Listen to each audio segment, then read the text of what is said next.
不是提前跟你打个招呼吗？哎，喂，你也不要见钱眼开。你自己说，我怎么好意思当着面跟老王提这个课时费的事情呢？是吧？你想一想，人家以前对咱们那还是，对吧？好，我下班回去做饭。可是现在我走不了啊，我这还有事情呢。不，怎么这样啊？真是。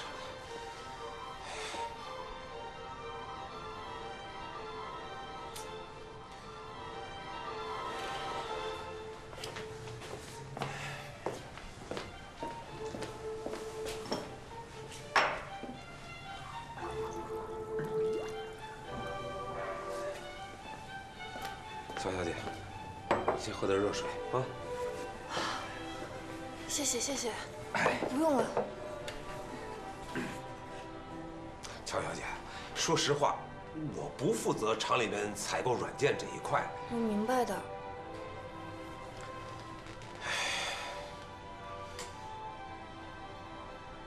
等一下啊。哎，听完这个乐章再关吧。乔小姐也喜欢听交响乐。哦，我不是特别懂，就是特别喜欢贝多芬的这首《田园交响曲》。这个田园里的心境，更多的是适合我们老年人感受。没想到你这么年轻也不能这么说，我觉得古典乐的伟大之处，在于一个作品中，任何年龄段的人，只要沉下心来，认真的去听，总会找到一种属于自己的感受，就是那种这段旋律像是为我量身定制的一样。这种感受在流行乐中很难找得到。乔小姐挺有意思啊。您叫我乔丽就行了。那你有没有自己中意的田园的版本呢？当然，我喜欢卡洛斯·克莱伯指挥的那版。卡洛斯·克莱伯，嘿呀，怪人一个！这么恬静的一部作品啊，让他搞得跟暴风骤雨似的，36分钟就草草结束，速度这么快，你说这简直是这。可是，那就是卡洛斯·克莱伯理解的田园呀。正是因为他对自己的理解特别自信，所以在他的指挥下，整个乐队将整部作品描绘得特别清晰。我觉得这才是创造不同版本的意义。为什么田园交响曲就不能是充满力量和未知变数的呢？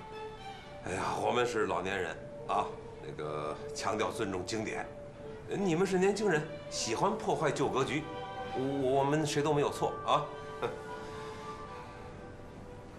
哎，那你猜猜看，现在我播的这个版本是谁指挥的？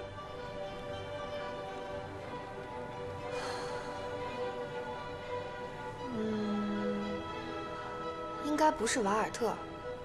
瓦尔特指挥的要更加浓烈一些，那种生气勃勃的感觉，一听就能听出来。这个版本呢偏快，但是又没快过卡洛斯·克莱伯。我猜，应该是卡拉扬。这是第一次，旁边有一个识货的小姑娘，跟我一起欣赏。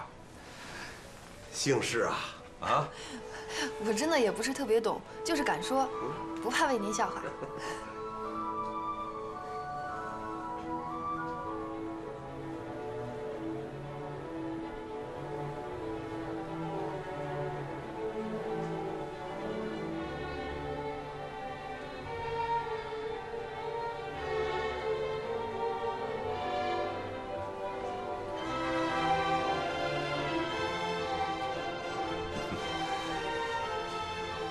哎，小丽，你可以跟我介绍一下你们的产品啊？咱们都是音乐爱好者，也可以说是忘年交了啊！我一定帮你。真的？谢谢您。那我拿电脑介绍吧。好。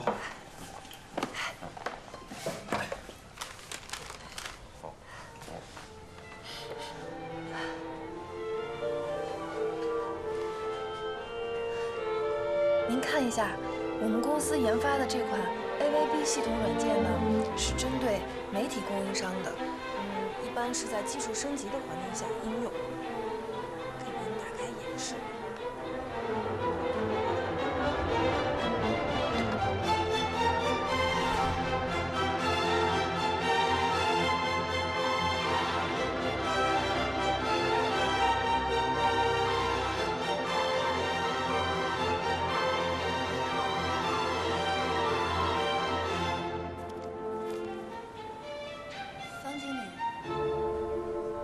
方经理，嗯，哦，哎，你说，我听着呢。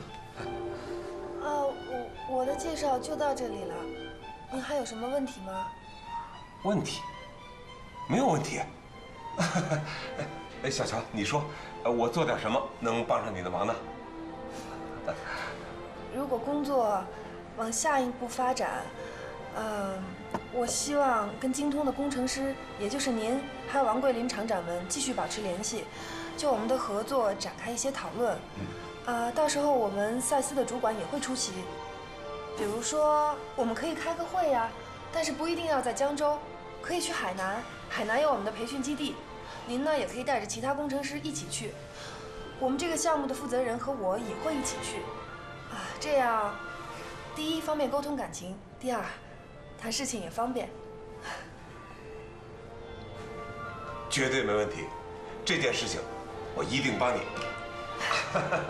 来，谢谢您，喝点水。哎。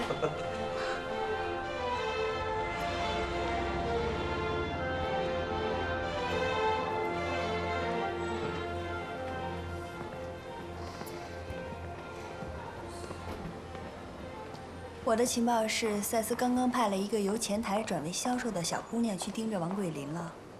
你看，我们需不需要盯着赛斯的下一步行动？车雅尼告诉我这个情况以后，我马上和精通的内部人士确认了一下，那边的人告诉我，精通改制这么大的事情，不会轻易的有什么改变的，一切还是按照原定计划执行。我明白了，他们约不到UG的交集了，连不管谁的王桂林都派个小兵去盯着，能有什么大进展？我们不要担心，现在就是在我们这里，只要方向不变，就不会出问题。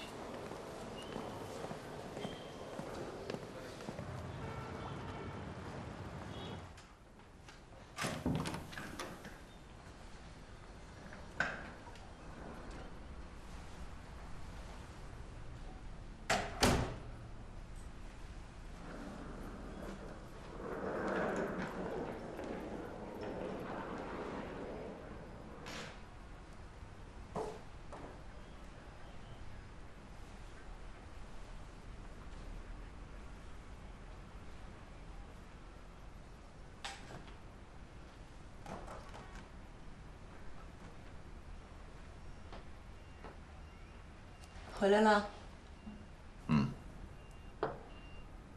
我特意在上海买的800爱知的黄泥螺，明天抽空给他送过去吧。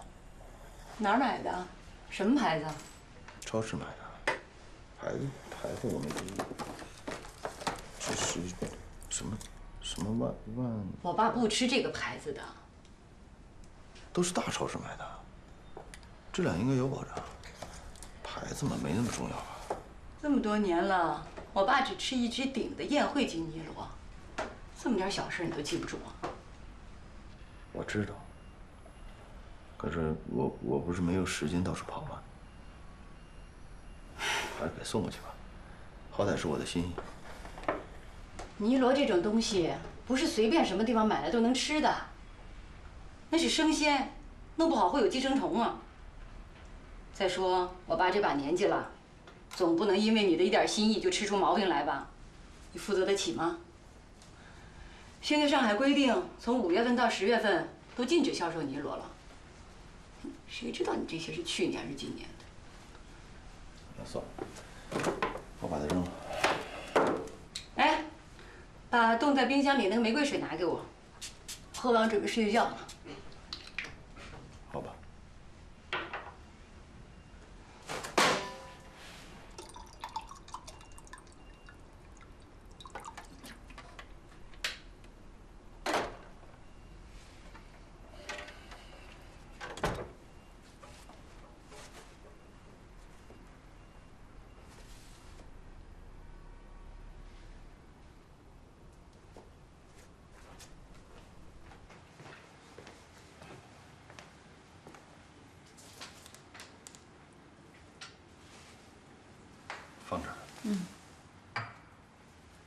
买了点青檀木的沉香，也不知道是真是假。现在也管不了那么多了，说是能改善睡眠质量。上次那个印度花草茶真是没什么用。怎么，你还不睡啊？我还要去王桂林那一趟，他急性的，让我一回来就马上跟他汇报。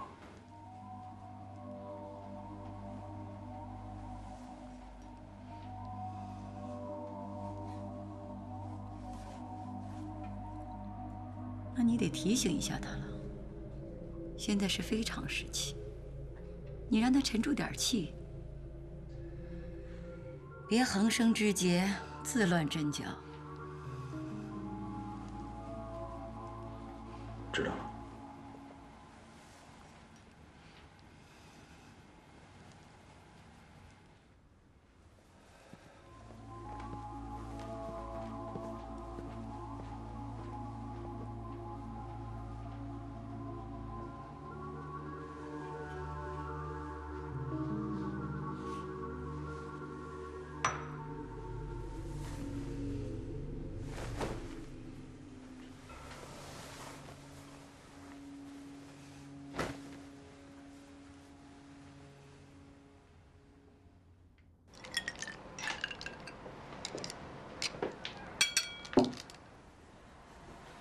这个东西真能吃啊！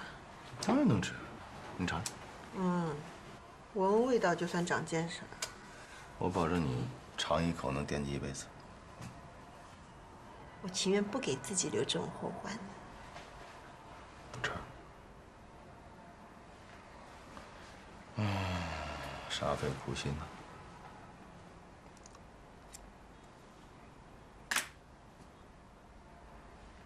你干嘛？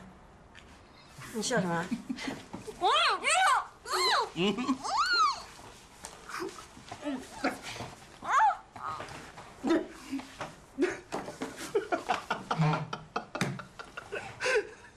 你不吃，我就不信呢。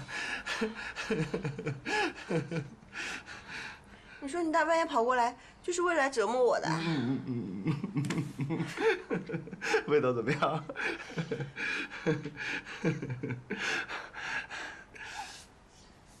哎，你大半夜跑出来，跟你们家那位是怎么请示外出的？哎，没头没脑，问这个。这种问题，不是我这种身份的女人最应该关心的话题吗？你什么身份啊？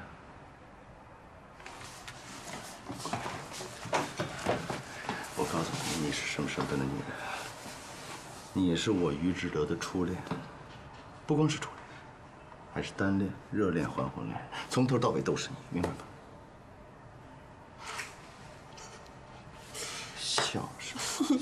你说你年纪一大把了，说起这种肉麻的话来，跟喝白开水似的，我都替你不好意思。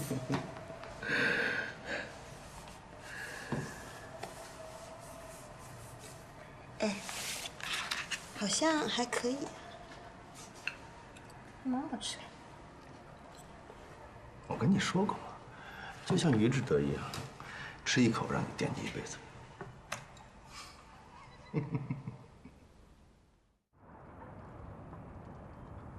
去海南开会有这个必要吗？我听这个乔丽啊介绍了一下赛斯的产品技术，我认为啊还真是有必要多了解一下。那你就拉着他给咱们的工程师再介绍一遍不就完了？还跑那么远开个会去？这毕竟是两边第一次见面啊！再说人家赛斯还得派一个技术团队过来呢，没你想的那么简单。哟，来，于总，怎么这么快啊？康总，我得第一时间向你汇报。正好，昨天赛斯来那销售啊，我给打发老方那儿去了。老方听完他介绍以后，说提议要去海南开一个宣讲会议。去海南？我明白了，赛斯也是大手笔。我就是担心啊，这会耗时长，又跑那么远，别让他们给你们洗了脑了。哪儿那么容易？尤其是他这个刻板的脑子。咱们是跟外企打交道，不是跟传销的合作。哎，我看都差不多。那你觉得这会议有必要开吗？和赛斯正式接触一下，我觉得有必要。你要说行那就行，我就签这文件了。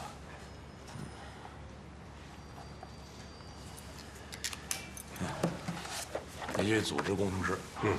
海南开会我就不去了，你跟老于一块儿去，我就替你们守好大后方。好吧，那你们忙啊。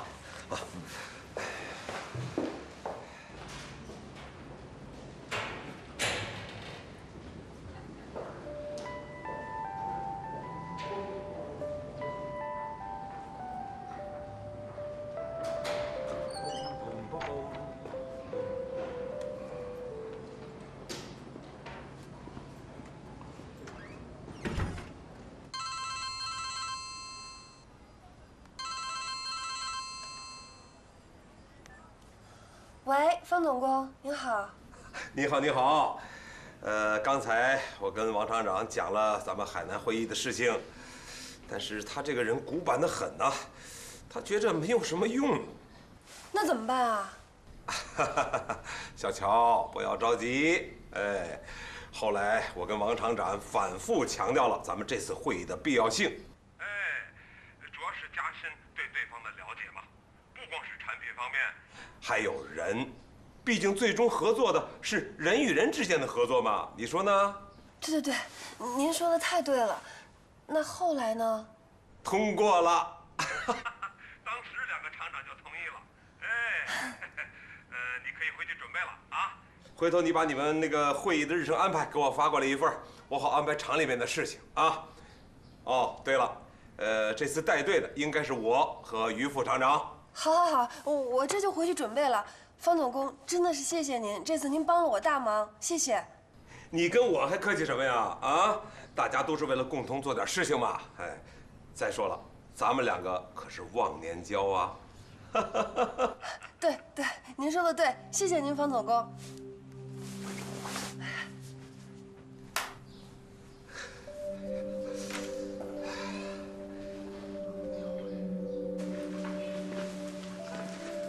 你觉得怎么样？和 IC 比起来各有所长。这么简单的看看，还真说不清谁比谁好。那 SC 那边什么情况？目前还非常顺利，产品信息也了解的差不多了。价格方面，那恐怕还要跟赛斯做个比较吧。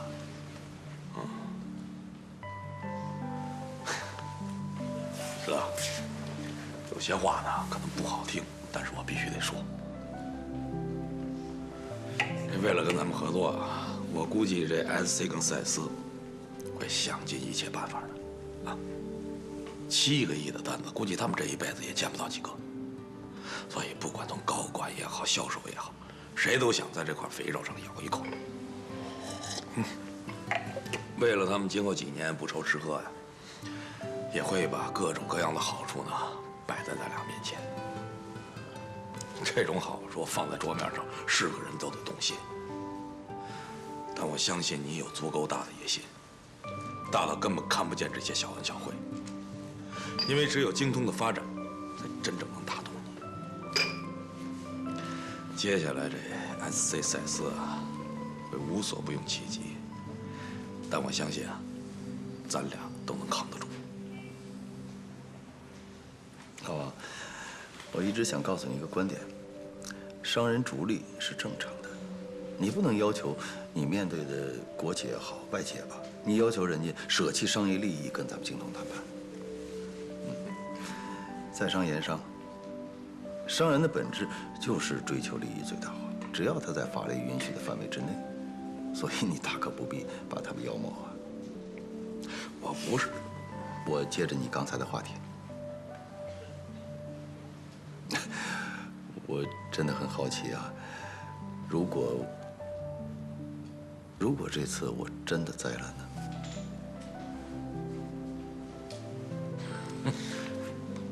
我不相信。你一不图财，二不图色的。我认识你这么多年，我还真没发现你对什么东西感过兴趣。这人要是没爱好，就没有软肋。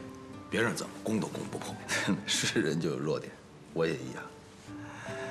在精通改制的这个项目上，咱们俩的目标是一致的，不过着眼点有所不同。你更担心这个项目的成败，而我呢，我是想把我这么多年对国企改制的研究成果放到这个项目上，做一个检验。于实际境况而言，你的担心更多些；于更高的境界而言，如果败了，就说明我这么多年的研究和成果是行不通的，所以我会比你更谨慎，我更害怕失败。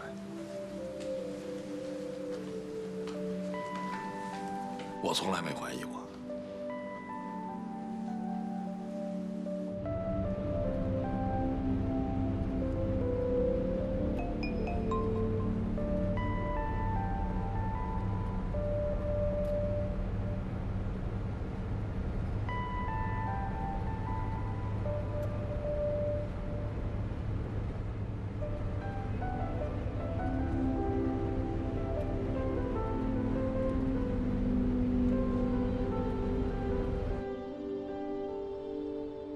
想不到派乔丽去，还真的给了他们一个惊喜。是，这女孩运气好，王桂林不搭理她，没想到她剑走偏锋，从总工那儿下手了。会议安排没有问题，而且我们要想赶在 SC 前面，就必须抓紧办。现在看来，应该没什么太大的问题吧？1小时之前，应该说还没有问题，可就在刚才。美国总部发来了邮件。美国总部有问题吗？咱们这个单子不是有1级优先权？正因为是1级优先，所以他们才急迫的要给咱们派一位美籍的市场总监来。新市场总监什么来头？他叫 Steve， 美国人，曾经在香港赛斯工作，后来调回了总部。据说，在香港工作期间，因为瞧不起香港的工作人员，被大家联名举报，说他有严重的地域歧视，闹得不可开交。要不是总部有人保他，恐怕早就被开了。那他什么时候到呢？明天。明天？这么快？总部当然要快了。你想想，这么大张单子。总部是不会让我们这些中国人自己在这玩的这么 happy 的。新官上任，肯定得折腾一会儿。会议申请恐怕不是这么容易批下来。不管那么多，无论如何，都要让他批下来，而且得尽快批。不然，明天我们可能要唱出戏。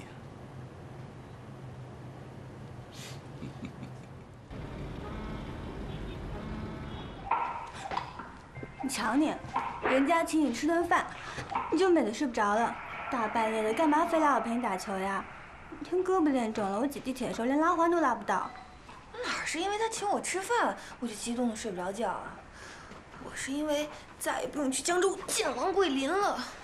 把一个人渣从你的生活里挪开了，有什么可激动的？这种人本来就不应该出现。喏，你看，明天你跟陆凡这顿饭啊，也是个赛末点。为什么呀？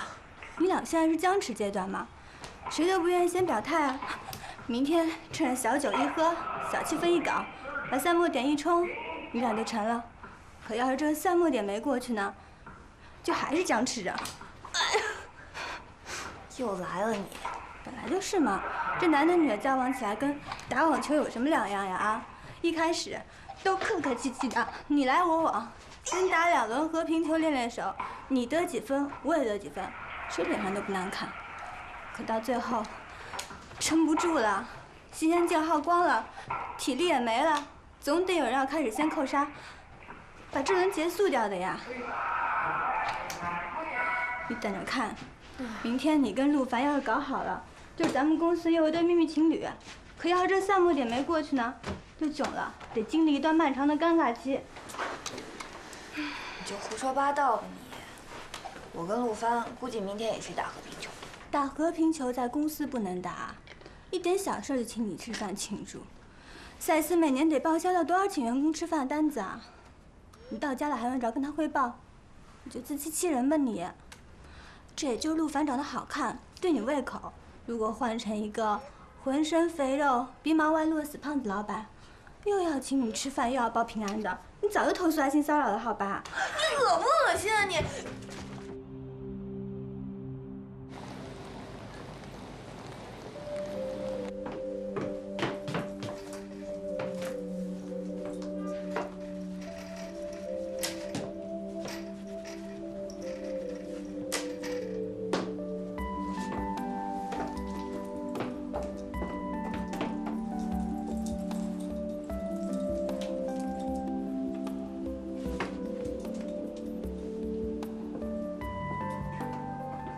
瑞贝卡，你还在化妆啊？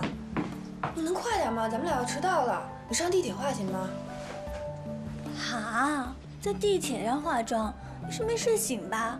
挤一次1号线就跟打一次群架似的，我要掏出一根眼线笔，没准都能捅死个人。拜托，不要穿得这么夸张好吧？距离你和陆凡晚上约会，少说还有10个小时。你有没有必要现在就进入备战状态呀？等上了地铁，你的这些东西啊都会成为凶器的。先拿下来，放进包里，晚上再带。快走，快走，快走了。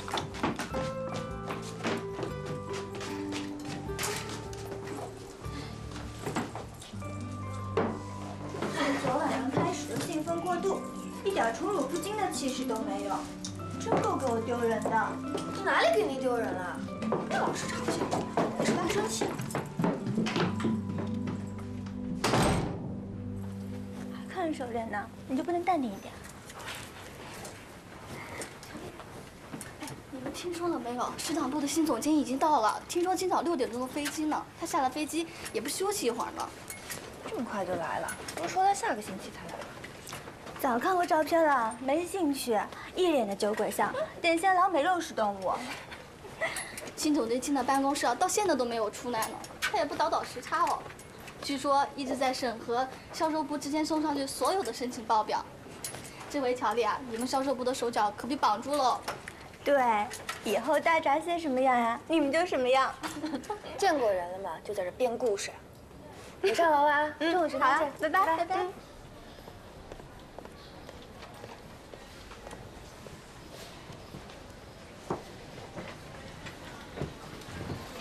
乔丽，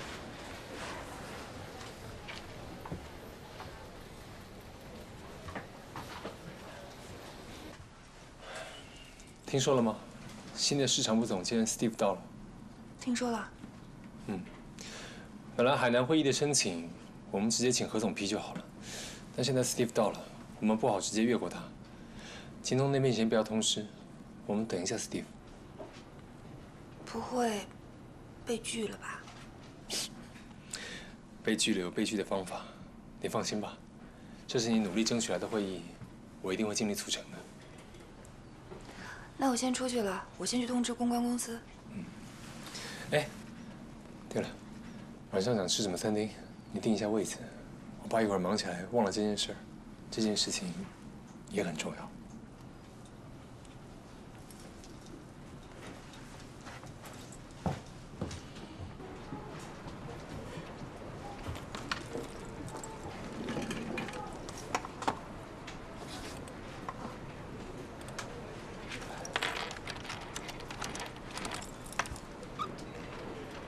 2位，请先稍等一下。好的，谢谢。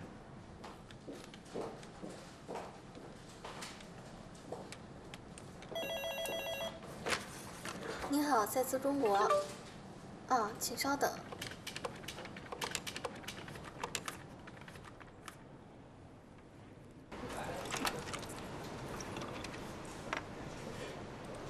我，哎，赶快推荐一家气氛好一点的餐厅。陆凡让我选一家，晚上去。啊，真这么没诚意的？请女孩吃饭还有人家定位子呀？他忙嘛。那就去一家贵的，连气泡水都卖上100块那种。拜托，我是去约会，不是去坑冤大头，好不好？你认真点。好了好了，你就不要管了，我来帮你订，订好通知你。放心吧，吃的呢，我保证一定好。但气氛一定一流，一顿饭下来，你俩要是没有配对成功，我都可以赔饭钱给你。好，拜托你。好，拜拜啦。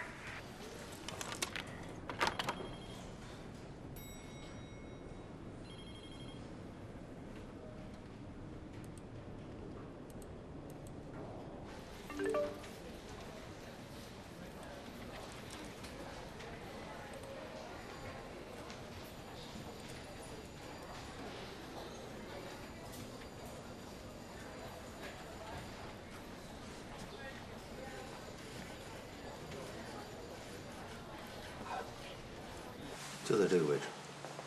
这一块的改造难度是大呀。那当然了。哎，老方，两位都在。啊，这个赛斯会议的邀请书应该是今天到，对吧？对，小乔说应该就是今天，他们会把这个邀请还有会议的流程发个邮件过来，让咱们过目。我琢磨着，对这些外企咱不能太上赶子了，别让他们觉得他们这会咱多想去。下班之前啊，那会议邀请书要是还不到，就暂时先不理他这茬。你说呢，知道？你的做法有些偏激，不过意思的。又偏激了。我们现在是客户方，我们精通人以前很少跟外企接触，那么这次，我们要先把姿态摆起来。如果邀请迟迟不到，那我们就要晾赛斯一段时间了。就按你说的，过了今天，他们要再提会议申请的事儿，我们就不予回应了。所有合作的前提，都是要销售方有双倍的诚意。哎，好，明白了。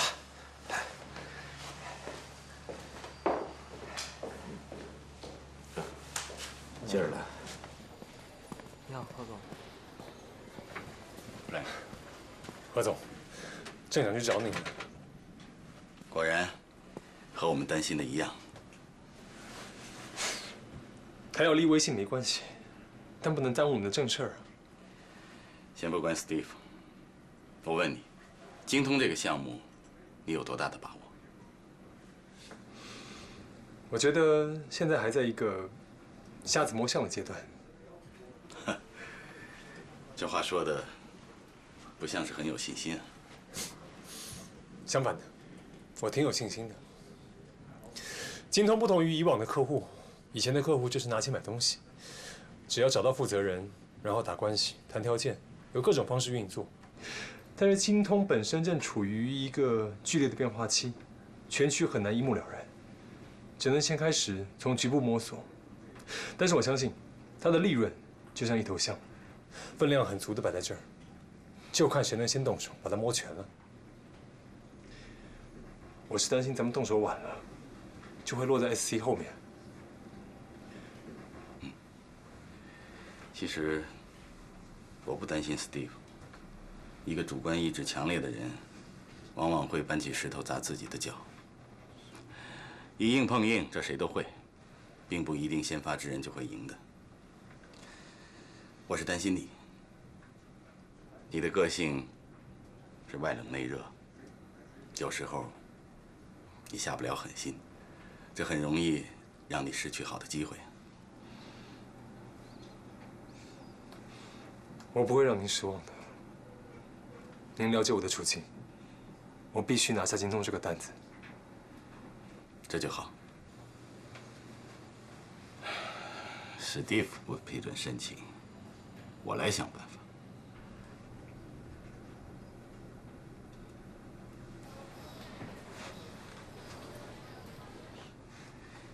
你让乔丽给市场部写封邮件，大概的内容就是说，精通的项目进展得如何顺利，客户是如何急迫地需要了解赛斯的产品。如果得不到市场部的支持，那这个项目会产生很多不利的因素，诸如此类吧。写完之后，把这封邮件发给 Steve， 同时抄送给你和我，特别是美国总部。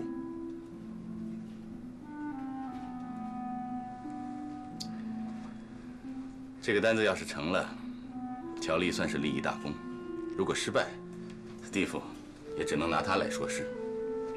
我不想因为一封邮件把你扯进来，但我更不想史蒂夫会阻挡销售部的工作。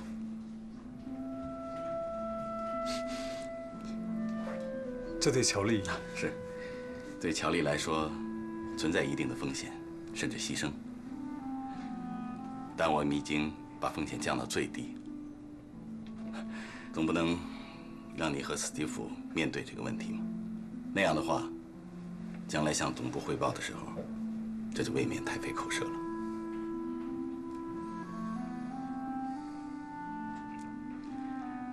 如果乔丽是个男职员的话，恐怕你不会想这么多。职场不一定真的像战场那样，但偶尔也会泛血光的。一个男职员去做这种事情，我们不用担心他会不理解这样的决定。但是 Frank， 我还是要提醒你，女人归女人，下属是下属。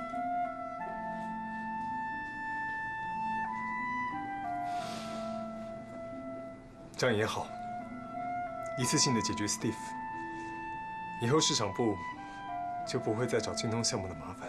好，那你通知乔丽啊。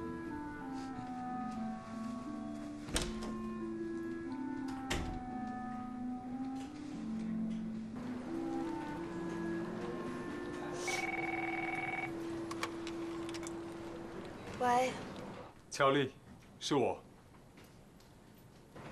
邮件收到了吗？收到了。我们怎么办啊？今天必须给精通的方总工他们通知。你记下我的要求。你现在开始写封邮件。首先，把精通项目的进展写出来，比方说，跟厂长还有总工程师的沟通良好，总工程师提议办场产品介绍会，同时写出我们的竞争对手也在蓄势待发。然后你把 Steve 拒绝会议申请的情况如实写出来。最后，等下班以后，你算一下时差，等美国总部那边开始上班以后，你把这封邮件寄给我 ，Steve， 何总，还有美国总部的 Tony。这不是打 Steve 的小报告吗？何总跟我都同意你这么做了，你放心写吧。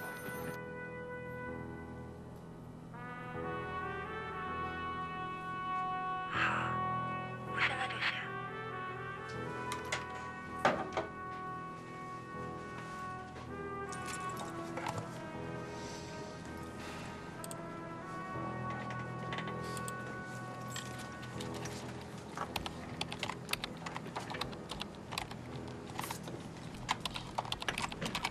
你疯掉啦！你知不知道发了这个邮件，你和史蒂夫的梁子就结定了？我怎么不知道啊？我还指望发完这封邮件，收到一束史蒂夫的花表示感谢啊。你脑子出问题了，直接越级发邮件给大 boss， 你以为总部那边就会感动啊？你这是不遵守员工守则啊你！这几年外企前台的饭都算是白吃了。这外企呢，其实和以前皇宫一样，你一个小宫女受了一丁点委屈，就想直接找皇上告御状，皇上都见不着，一大群正宫娘娘都收拾死你了。我怎么越级了？我是按照陆帆的指示办的呀。陆帆是在自保吗？你信不信啊？等美国总部看到这份邮件，很有可能赏陆帆一个甜枣，会议照办，然后赏你一个巴掌，让你立刻辞职滚蛋。凭什么呀？我这是按照老板的指示做事。那要到时候美国总部问责下来，你以为陆帆会说，对对对，当初是我让乔丽发这个邮件的。他要是有这个意思，他干嘛不自己发邮件呀？就是不要自己牵扯进去，所以才拿你当炮灰的嘛。不可能吧？陆帆这个人你知道的，他利用谁，也不会利用我吧？不利用你，利用谁？你们销售部个个都是人精，就你一个蠢蛋，被当做炮灰了，还以为是被老板重用。脑子发育稍微健全一点的，肯定也会直接问：“老板，你是要我主动辞职吗？你明说呗，搞那么复杂干嘛呀？”不会的，那个人是陆帆呀。陆帆怎么了？他混在职场，总不能天天扮小天真、小可爱吧？就不要自欺欺人了你，这就叫路遥知马力不足，日久见人心叵测。你这个人就是喜欢妖言惑众，不是惑众，主要是惑我。我才不相信陆帆是那样的人呢。那你一会儿去问问陆帆，也不问别的，你就问，要是美国总部问责下来，他愿不愿意保你？我不问，显得我多不信任他呀。你这人啊，真没法跟你说话，跟你一桌吃饭，我都觉得智商受影响。你等等我呀，我问，我待会儿就问。这既然来了，我们总得有所表示嘛。我在望江阁订了位子，今天晚上你和我一起为史蒂夫接个风。好啊。我备了2瓶好酒，我们跟他多喝几杯。尽量喝的久一些，好给美国总部那边留出一些时间，来反映乔丽的邮件。这样的话，当史蒂夫看到邮件时，想再做什么善后，那也来不及了。可是史蒂夫不见得想不到乔丽是我们派出去的，这顿饭吃完，他就更恨我们了吧？市场部和销售部从来就是水火不容，一个负责省钱，一个负责花钱。没关系，我们是对事不对人。史蒂夫要是聪明的话，他不会过多的在这个问题上纠缠的。那今天晚上我们尽量做到宾主尽欢。当然，晚上这出戏还得好好唱。请进。何总。啊。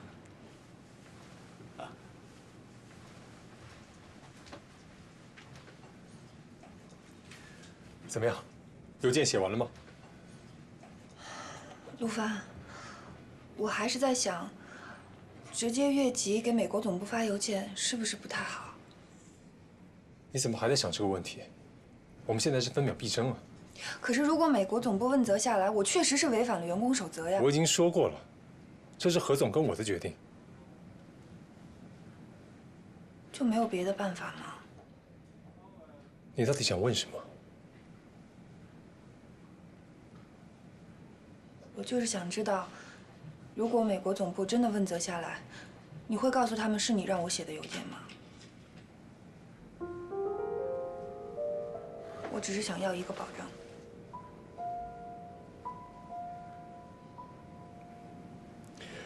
乔丽，在这间办公室里，你跟我的关系永远是下属跟上司，我们都在为赛斯做事，争取成功的过程当中必然有得有失。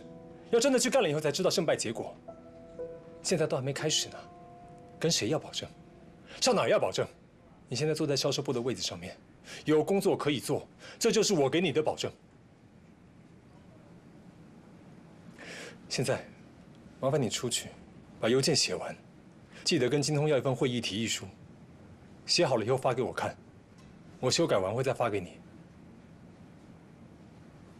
还有。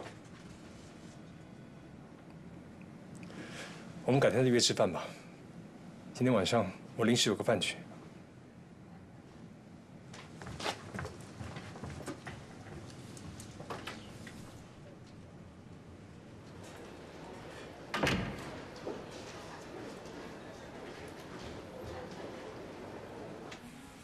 SC 作为一家日企，是这几年才崛起的，公司的规模中上等吧，不算小。SC 完善的售前和售后服务体系是它的长处，无论是现场或非现场作业，立案或结案工作，他们的售后服务团队效率都非常之高。这一点我前几年就有所了解。而赛斯呢，老牌媒体，脾气大呢是出了名的，因为前几年他一家独大呀。喂，小乔，你好，你好。方总工，我们的会议申请就快批下来了，但是现在有一个问题需要您的帮助。啊，你说。是这样的，公司为了符合流程标准，需要精通向赛斯发一封邮件。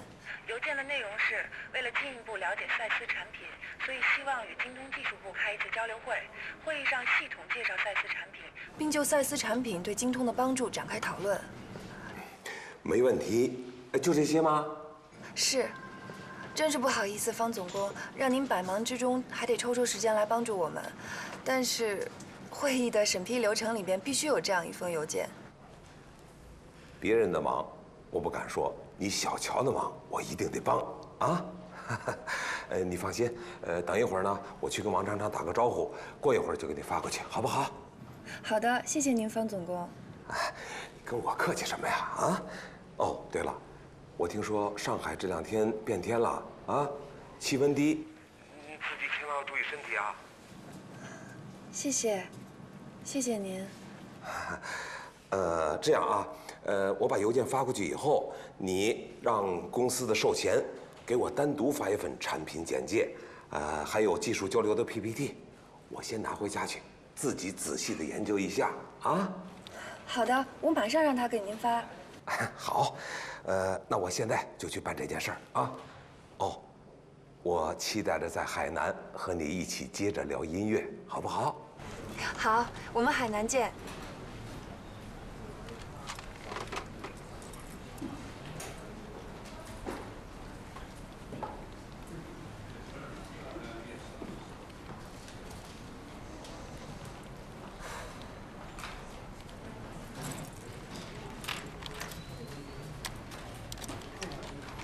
他针对不同的客户进行的软件定制，王厂，能够刚才赛斯小乔来电话，给咱们发了个邮件，不是说要开交流会吗？你看，知道，你去办吧。好，好嘞。软件行业如果有技术，那就是一家独大的事儿，甚至可以做到垄断。如果海南这次会议能够成型的话，我希望在座的各位在上飞机之前，一定要把赛斯提供的产品资料彻底吃透。最好要带着问题去，充分利用这次开会的机会，看看赛斯是不是真的能够为我们提供一个最好的售后服务。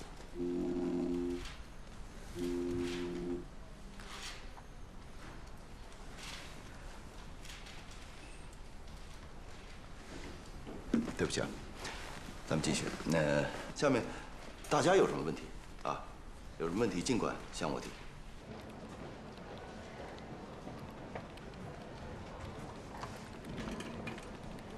哎，看见刘明达了吗？哦，他出去了，你打他手机吧。好。每次需要他的时候都不在。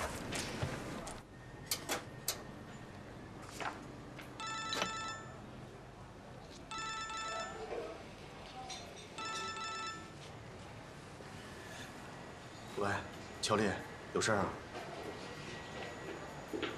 哦，我大概1个小时以后我就回去了，回去我就发。哎，谢谢啊。至于吗？这么一个小销售，还得小心伺候着啊。你还有事儿吗？目前的情况都已经告诉你了。新来的市场总监，一看就是总部派下来盯死销售部的。三亚的会估计是开不成了，所以他今天一到，就把三亚的会议计划给否了。我就说嘛，昨天我还有点紧张，觉得这小姑娘还是挺厉害的，走王桂林这条线都能在三亚开一个技术交流会。不过今天看来，我又可以轻松几天了。没什么事儿，你先回去吧。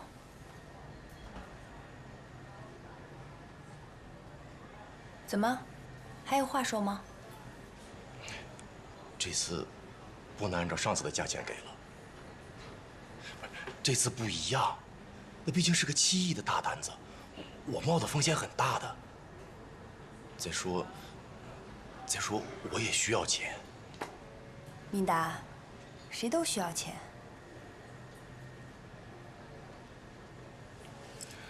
好吧，我知道了，我会把你的意思汇报给老板的。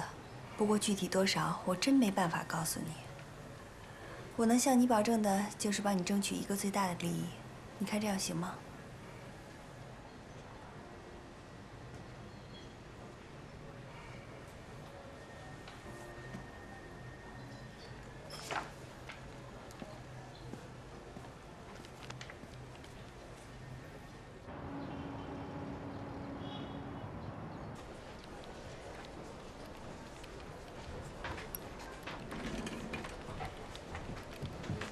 小丽又加班啦？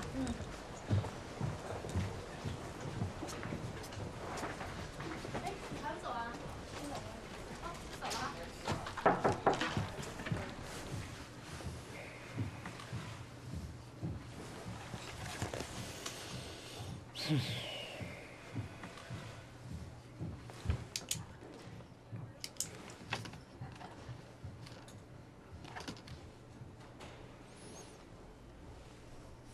帮我圈的地方修改掉就行了。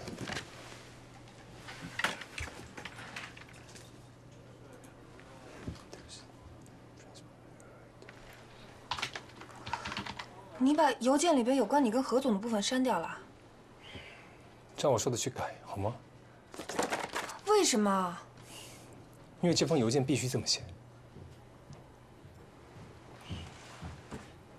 乔丽，你听我说。 Hey, Frank. Hey. Should we go? Jonathan's downstairs waiting for us right now. Sure. I'm down here. Hey, I heard the restaurant's good and the food's fabulous there. Great, I can't wait. Yeah. 这位是哦，这是我们的销售乔丽，这位是新来的市场部总监 Steve。Shall we? Yeah, let's go. Okay.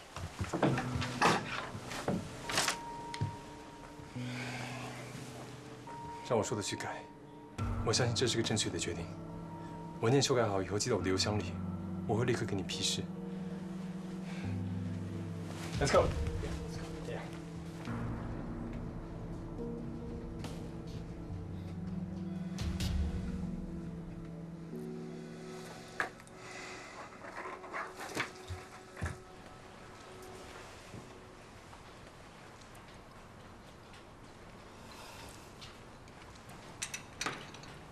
阿姨，你这菜放了多少盐呐？用了7、8克吧。我啊都是按照你上次给我的那个量勺放的盐。还是咸了，你下次算准点儿。一顿饭3个菜，最多不能超过6克盐，不然对身体不好的。记住了。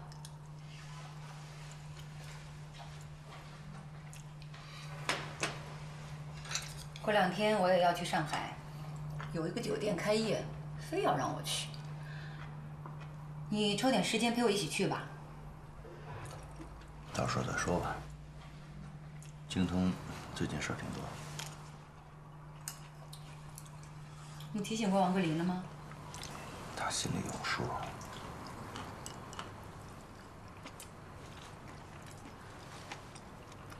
咱们刚结婚的时候，立过一个夫妻账户，记得吧？ 你往里存过钱吗？存过。你问这干嘛？我给你的那些钱，都存在那个账户里了。你给过我什么钱呢？那点钱也就够打麻将的吧。那点钱啊，也好赌啊。是存过一些。我的牌搭子们现在都兴炒股，谁股票涨了都请客去境外游的。 我也准备把那笔钱拿到股票里面去玩一玩，要不总让人家做东，面子上过不去。现在股市很差的，你最好别跟着瞎掺和。钱怎么用还用你来教啊？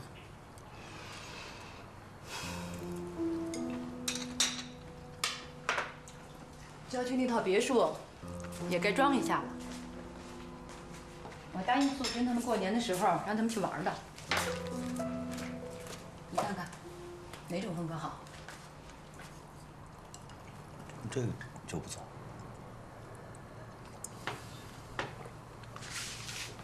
你选巴洛克的？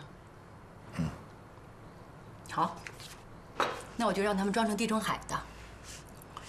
你这个工人的品味，正好帮我做了决定啊。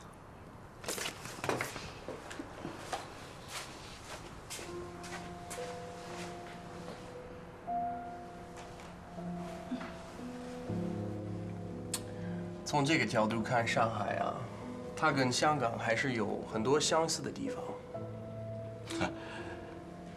上海这座城市，只要你待下来，你就一定能发现它的魅力所在。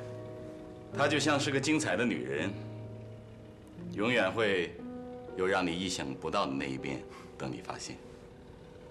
来，坐。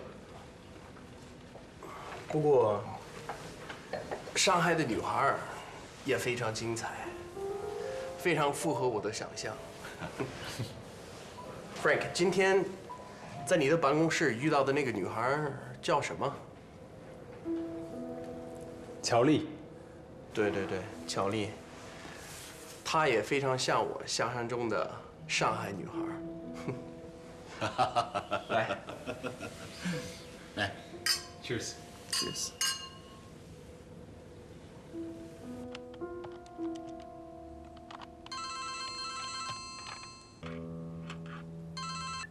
喂，乔小姐，您在我们这儿预定的座位已经过了1个多小时了，您还过来吗？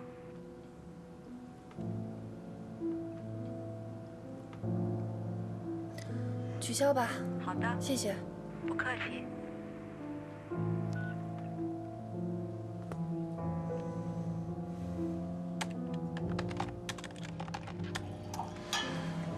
不知道今天上午我拒绝了 Frank 的会议申请 ，Frank 会不会觉得我太死板了 Hey, it's your job. I can totally understand. But will you? Of course not. 啊，我们都各在其位，对事不对人。大家都在自己的位置上，共同为赛斯把好关，这没什么难理解的。只要你们理解就好了。确实是这样子。我们从世界各地因为赛斯而聚到一起，我相信这是命运的安排。虽然我们国籍不同，各自的生活环境也不一样，有时候观念难免有碰撞，但是只要有理解，我们就轻松多了。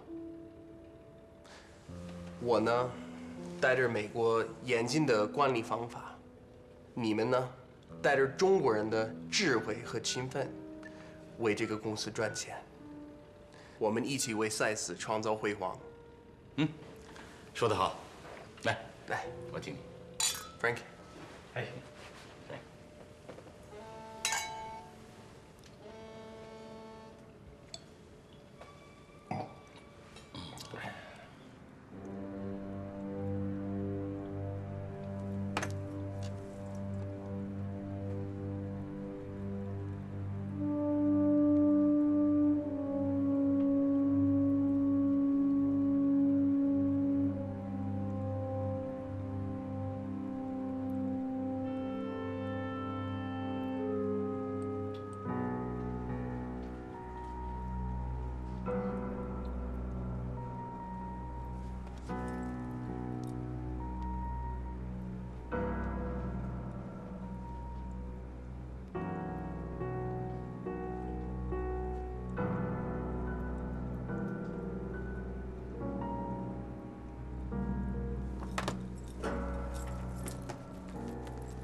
不要穿得这么夸张，好吧？距离你和陆帆晚上约会，少说还有10个小时。你有没有必要现在就进入备战状态呀？等上了地铁，你的这些东西啊，都会成为凶器的。先拿下来。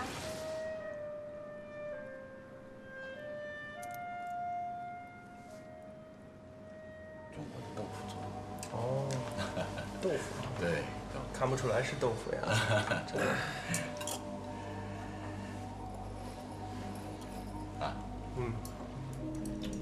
来，再次欢迎你加入赛斯的大家庭。谢谢啊，谢谢 Frank， 欢迎 ，Thank you。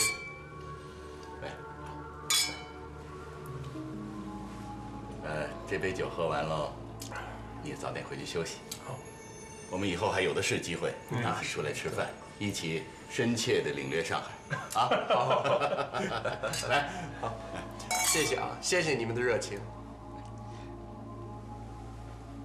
再见，明天见。你们是我在这个城市遇到的第一个惊喜，谢谢啊。行，再见啊。Take care。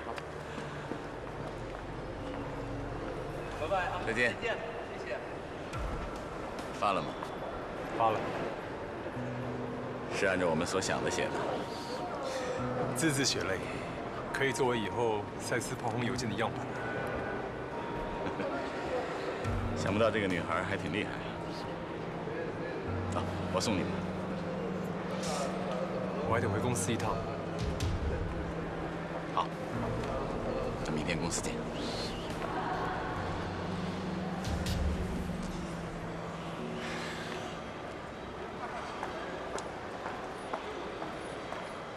伸直你的右腿，并把你的右脚后跟向后，你会感觉到你的小腿肌肉在伸展。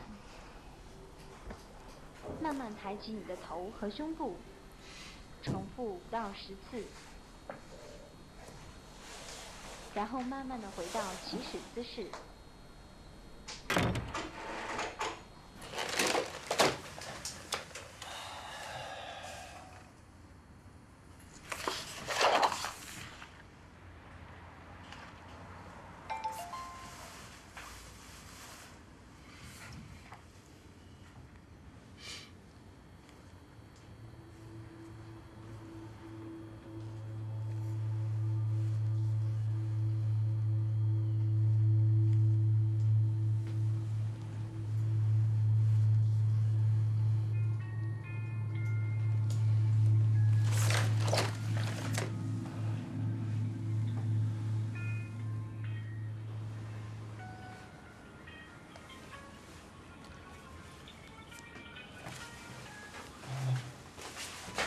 吸气，把球滚回到中间。对不起，打扰一下。再呼气，然后把球滚向右边。老王找。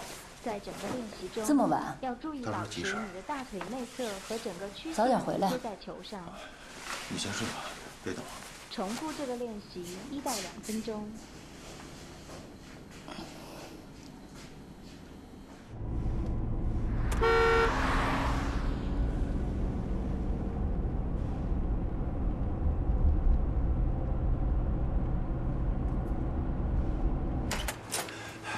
小钱，小钱，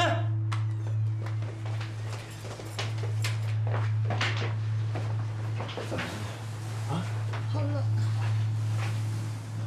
哎呀，怎么烧得这么厉害啊？走，带你去医院。哎，不去，睡一觉就好。哎呀，不行不行，来，去医院。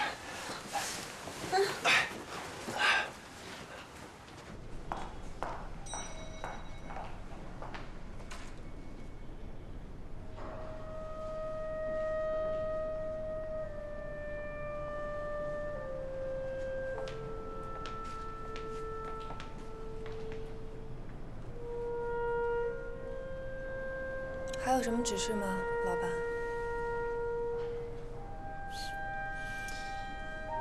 乔丽，作为朋友，我可以跟你说一声对不起。作为老板，你这么做就真的心安理得吗？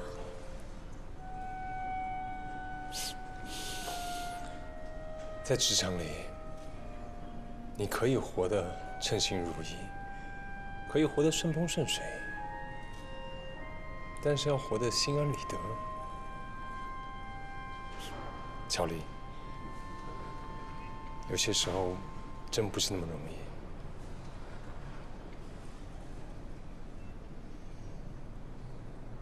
我没有希望你现在就能明白我说的话，毕竟这是你第一次遇到这样的事情，我完全可以理解你的反应过激。但是我希望你慢慢成熟起来以后，我们之间可以不要再出现这样的对话。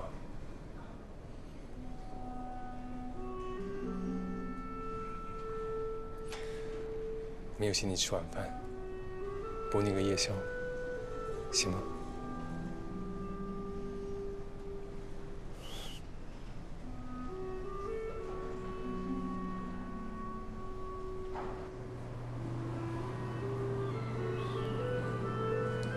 所以，你晚饭是跟史蒂夫他们一起吃的？是啊。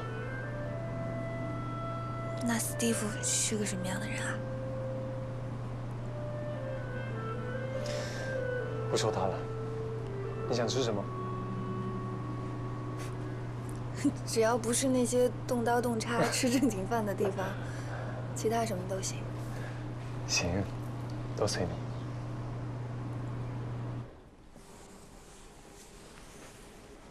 我跟你讲啊，每一个角落都要清扫得到，不要偷懒啊！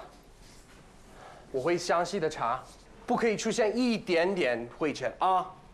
早说他，这会让人来噻。那记这种真没嘛好。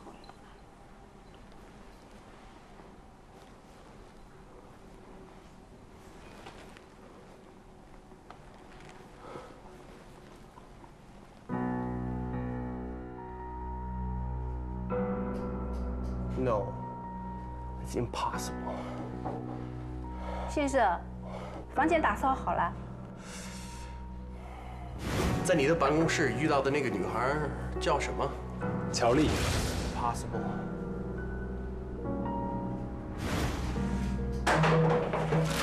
啊！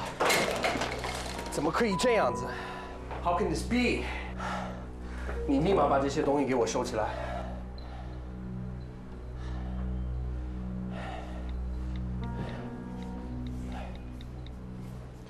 啊，我想到了，我想吃小龙虾。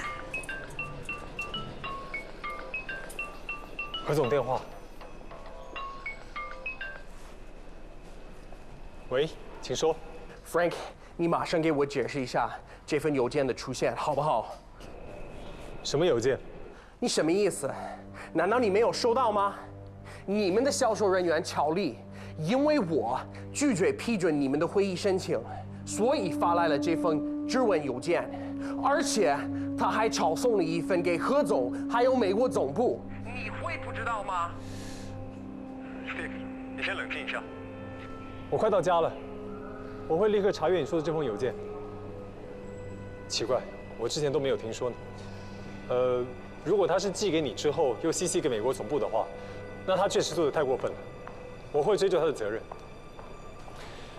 乔丽是一个新人，刚到销售部没几天，这样的错误也只有新人会犯。Frank， 我告诉你，不管怎么样，你一定要把这个事情给我弄清楚。好，我知道了。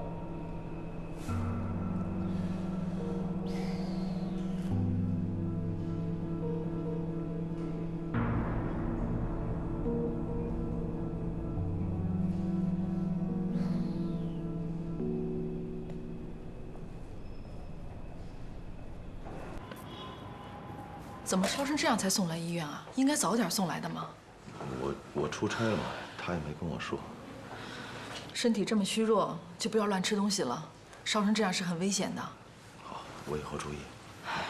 你们这些人啊，就是这样。夫妻之间嘛，应该相互照应一下。年轻的时候不要总拿工作当借口，那等老了还怎么相互照顾呀？好，谢谢啊。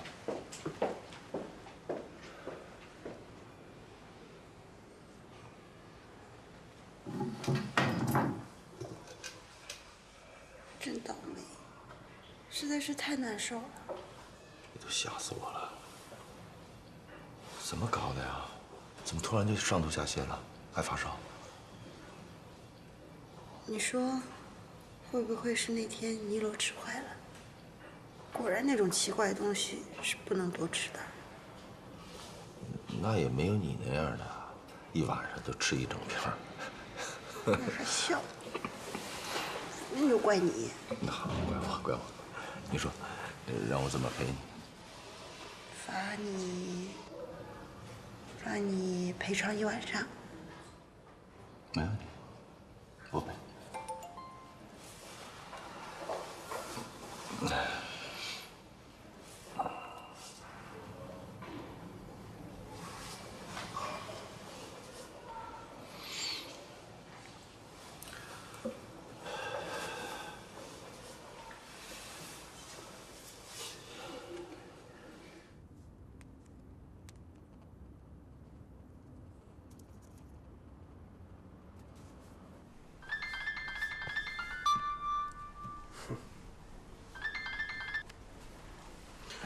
喂，何总。Steve， 还没有休息吧？哼，何总，我真的没有办法休息。我刚刚看到销售部发来的邮件，你说我怎么休息？好，我也收到了销售部乔里发来的邮件。今天是你正式上任的第一天，有些话我想对你说。发生这样的事情，我也很意外。我问过 Frank， 他也觉得很吃惊。他的分析是，乔丽第一次带客户，可能是出于立功心切，所以才把事情办得这么急。另外，我看了邮件的内容，精通的收入预期的确很大。Tony也做出了指示，希望我们销售部门全力的跟踪这个客户。再有，销售毕竟是我总负责，我又是公司的总裁。发生这样的事情，我不便公开的指责乔丽或者 Frank。可现在是私人时间，从朋友的角度，我要向你道歉，并且我要让你明白，整个公司都非常需要你和你带领的市场团队。从我接手赛斯到现在，你是我一直盼望的人 ，Steve。我想让你知道，我是你的朋友。好，何总，你既然这么说了，那么我可以原谅乔丽这一次的擅自通报，但是我真的希望这种事情不要再发生，好不好 ？OK， 再见。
陪床的呢？你也都输完了，你不叫我一声？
说呢，一直觉得声音不是特别大。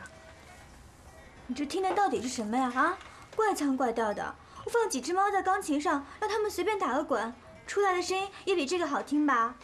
唉，我也没觉得有多好听，主要是这个旋律特别符合我现在纠结的心情，简直就是我的心声。你纠结什么？不就是明天有可能被 Steve 开了吗？有什么大不了的呀？大不了换个工作。你说的简单，我还什么都没做呢，我就被迫辞职了。京通的案子我刚看到点曙光。唉，好歹你也算是在赛斯销售部干过了，现在去别的小公司做销售，怎么说也是有底气的。我有什么底气呀？我连1个月还没做满呢。再说了，现在工作多难找啊！前几天在食堂，财会部的辛迪一直哭，你记得吧？记得。怎么了？辛迪这个人是咱们公司前一段时间新招进来的，说是招聘的时候其他人的条件都比他好，可是不知道为什么把他给招进来了。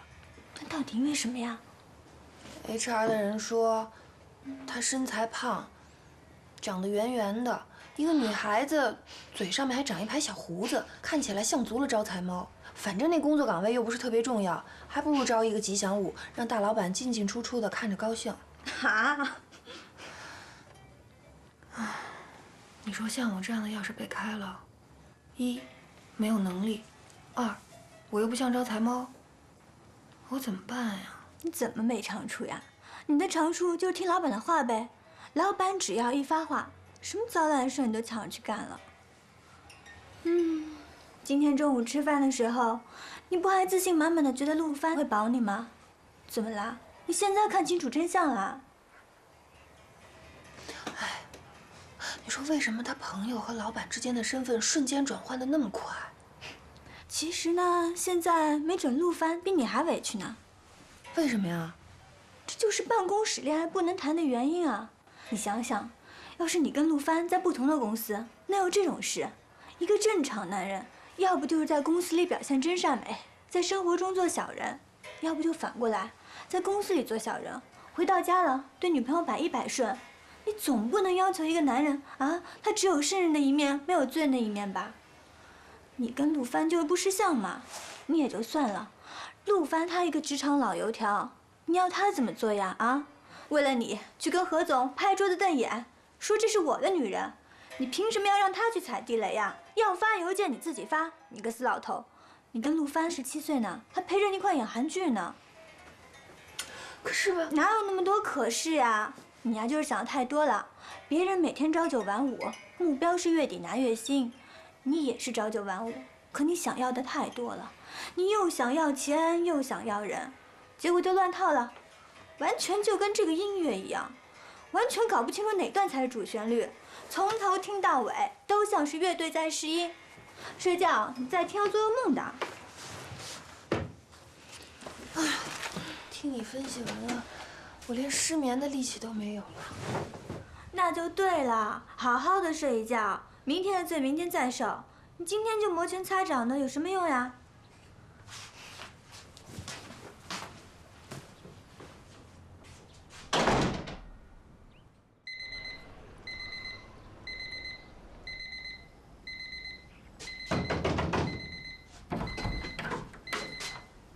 快起来，要迟到了！快醒醒，快醒醒，快醒醒！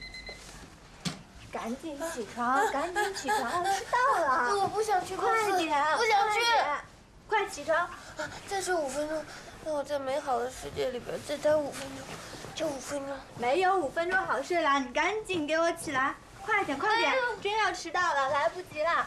快点，起床了，起床了，起床了！贝卡，每天早晨你就像一个魔鬼一样，赶紧啊！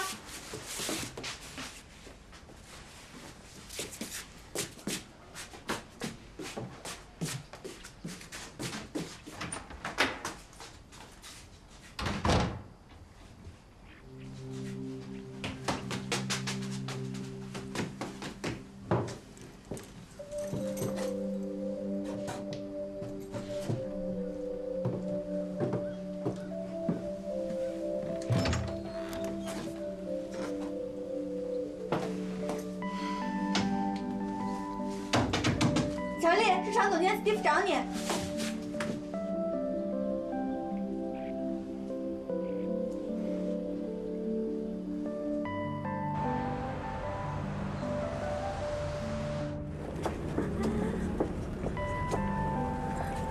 哎呀，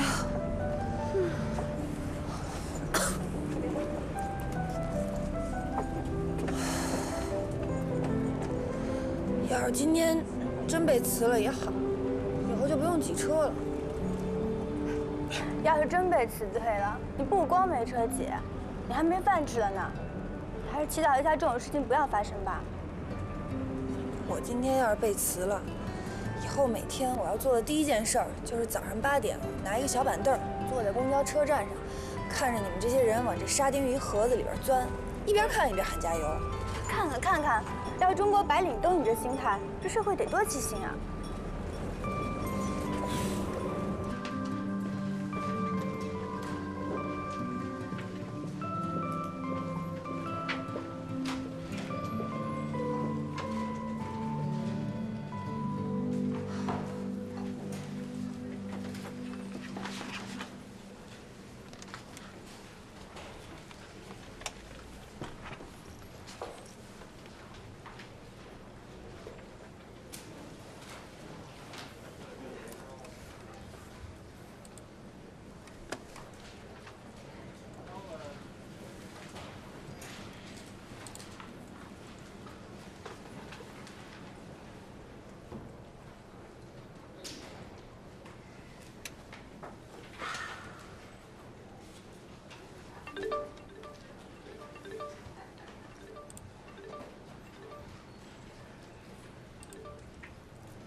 小丽，你让我给京东方总工的邮件我已经发好了。你不是已经发邮件告诉我了吗？我不是也回给你，告诉你客户已经收到了。是，我想说的不是这个，我是想问你，你中午饭要没约的话，我请你吃饭吧。哦，我没别的意思，我就是觉得咱们俩是一个组的，你遇上这样的事儿，我得支持你一下。再说，咱俩分到一个组以后，一直也没有很好的沟通过。我就是想请你吃顿饭，然后跟你了解一下京东的具体状况。哦，是，应该的。那中午大堂见。哎，好。到底是怎么回事啊？这乔丽和 Frank 之间不是那种关系？怎么 Frank 还会让他做这种事儿啊？你怎么知道是 Frank 让他做的，不是他自己主动要求做的？为了摸不出头嘛。你看现在咱们公司上上下下，谁不知道他乔丽是谁呀？连美国总部人家可都留了名了。不会吧？那女孩看起来挺傻的，她不会做这种事情的。她傻？你没听过什么叫大智若愚，什么叫扮猪吃老虎吗？你才是真的傻呢。她挺好的一人啊，平时看上去是挺好的呀，但是这些小女孩可不简单呀，要不然能做出这种事儿来？有完没完？有完没完？你们再拿点瓜子来吧，不？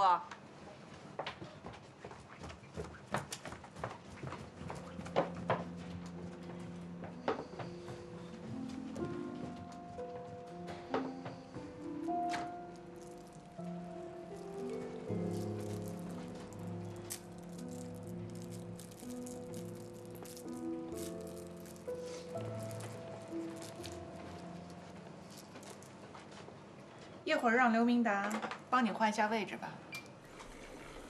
这次是你幸运，下次做什么之前想想是为了谁，能自保就自保，没有必要意气用事。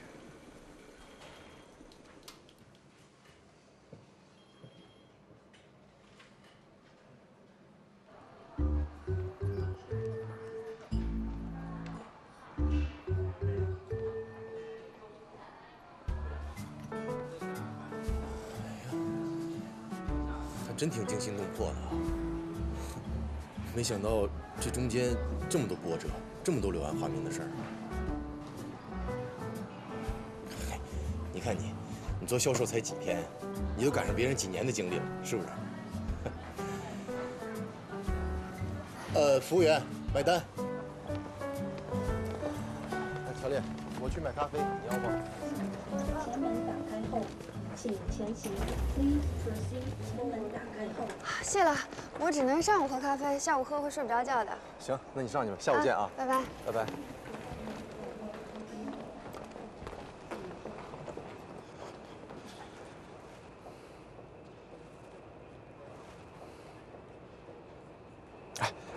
雅妮，是这样，我们公司采样的会议啊，不取消了。好的，知道了。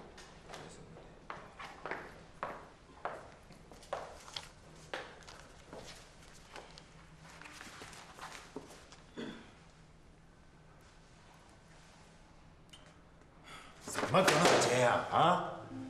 之前他们连邮寄的都约不到，现在怎么就开始了技术交流会议的筹备啊？这你为什么到现在才收到这个消息呢？昨天我还得到确切的消息，说赛斯新上任的市场总监否认了会议的提议。可谁知道陆帆会来这一手啊，让自己的手下当炮灰，越级发邮件告状。刚刚我的内线已把事情的原委都弄清楚了，所以涂警这次完全是个意外。我们不允许有意外。如果我们每次都能让这种意外发生的话，惊动了上部，最后就会意外的落到赛斯手里，明白了吗？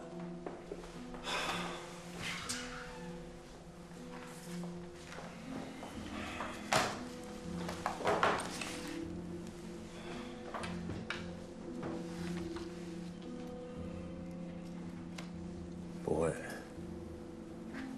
这不会是陆放的主意。他是一个对手下心慈手软的人，这个主意一定是何成放的。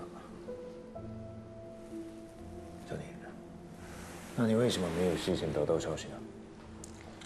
从我这边了解的情况里，于志德回到江州以后，也从来没有和赛斯的人联系过。如果这个会议被提议举办的话，一定是王桂林下的决定吧？王桂林，这个人是废的，他的提议怎么会被邮局的承袭呢？涂警，我觉得我们也不能完全放弃王桂林这个人，他是厂长，又是于志德多年的好朋友，他的一些建议，我想于志德不会置之不理的。不用，我们不要把资源浪费在一个没有胜算的人身上，还是主攻游击的。现在游击的是什么好处都没看到，所以眼里还有朋友。等到他知道自己值多少钱以后，朋友这个字对他来说也就没有什么意义了。那我们现在该怎么办呢？雅妮，赛斯的会议举办到什么时候1月7号下午3点左右回到江州机场。这你马上去安排一个会议，和邮局的沟通。会议举办地定在香港，1月7号出发。既然要让那些土包子工程师开眼界，还能有什么吸引力？我们就让赛斯来牵线阻断，替咱们暖暖场。到时候我们在机场接上他们，开始真正的会议。小妮，你先出去吧。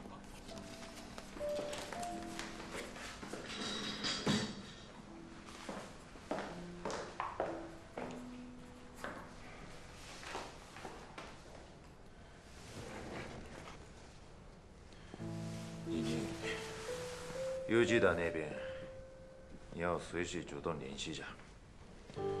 他对你是有好感的，只不过这个人现在有大目的，所以不会把时间耽误在女人身上。但是这不表示他不愿意和你在一起聊聊天。妮妮，你这2天去一趟漳州，和他再沟通一下，顺便跟他提举办会议的事。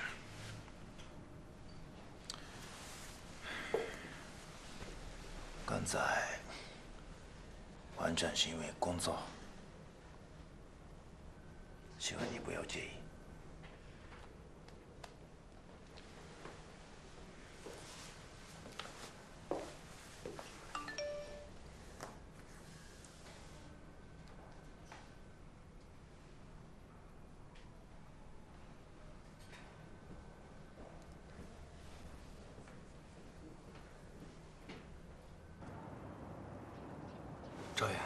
头儿，你什么都不用说，这里面的事儿我都能明白。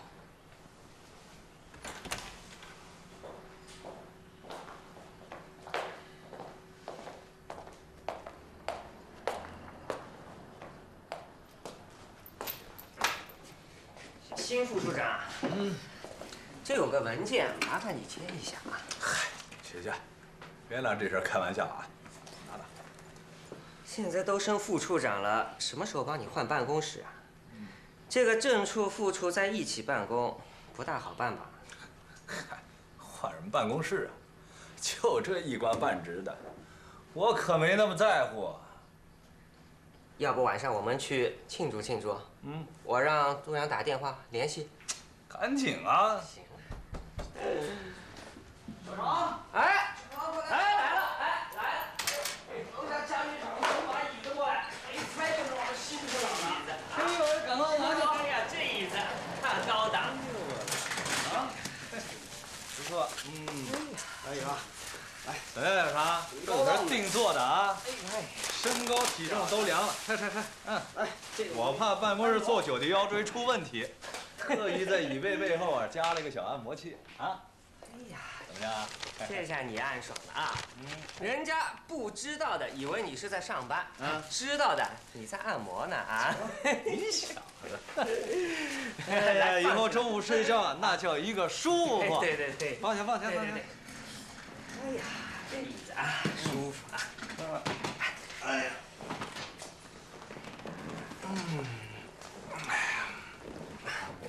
我说哥，你自己舒服了，什么时候帮咱哥几个也整一把？那得看你表现。哟，官腔拿起来了吗？哎，赵眼儿。我记得1年前你跟我说，我屁股底下这凳子不好坐。可是事实证明呢，我不光是坐住，我这把椅子我越坐越舒服了啊！你说这事儿它是不是挺有意思呢？先生，不要太过分。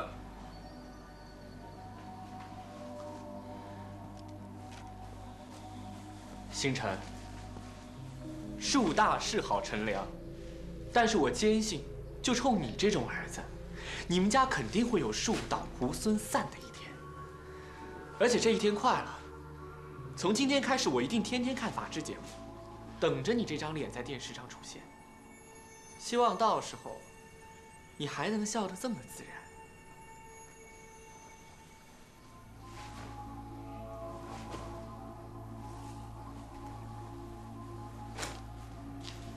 头儿，我不干了。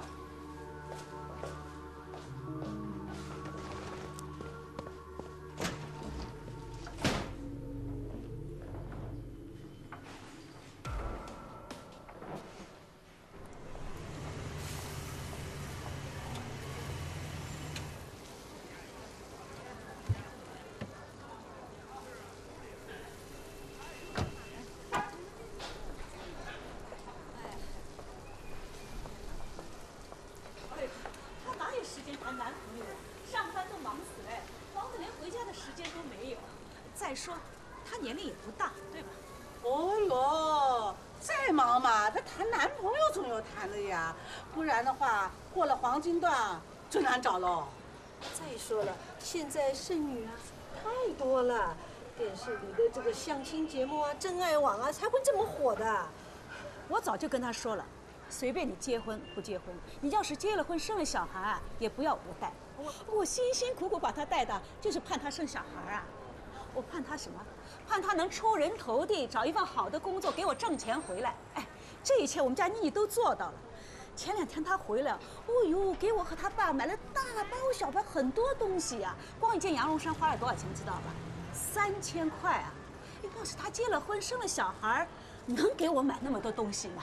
你不知道呀，这个人老了就怕孤独。哎，我们家的宝宝啊，回到家里一叫阿布啊，哎呦，我都管得烂死他了，死了！哎，是的是啊。我跟你们说，现在宝宝不怎么哭的啦，不像我们那个时候生一个小孩又哭得那个昏天黑地的，哎，睡都睡不好。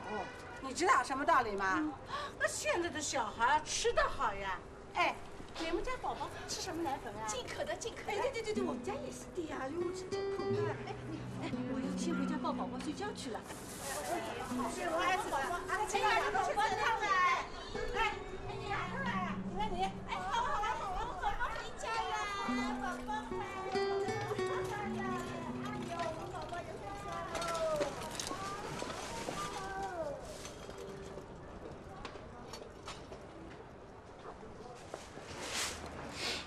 妈，回来了。妈，你干嘛跟邻居那么说话呀？以后见了面不好相处的。家庭妇女，整天推着辆小车稀奇死，生怕人家不知道他们的女儿已经结婚生孩子了。我妮妮，妈现在真的跟他们说不上话了。他们都聊小孩子的事儿，我跟他们说什么呢？再说你也听得出来的，他们话里有话，气死他！妈，谢谢你啊，刚才替我说话。我那是说给他们听的，不然你让我怎么说？我说我怎么逼你，你就是不听我的，就是不肯嫁人。我又不是港督了。妮姐，你赶紧的给我找个人风风光光的嫁人。你要是再不肯嫁人，妈只好把房子卖掉了，我们全家搬到一个谁都不认识我们的地方住下，省得受这份气。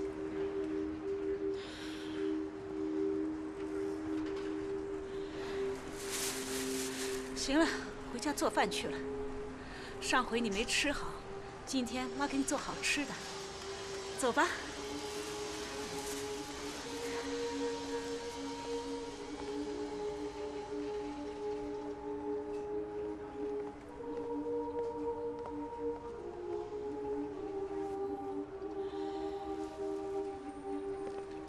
不能让赵远就这么走了，我们总不能改制还没开始，就让厂里原来的人才先流失了呀。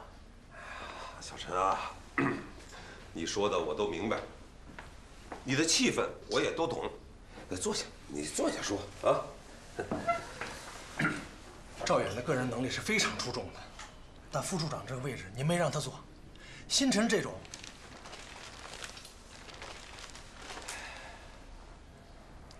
方总工，我也不掩饰我的真实想法了。我觉得新陈毫无工作能力的人，为了大局，您不能让他做这个副处长。正是从大局考虑，我才这样安排的嘛。我跟你讲，小陈，大时代里一定要有人做出一些小牺牲的。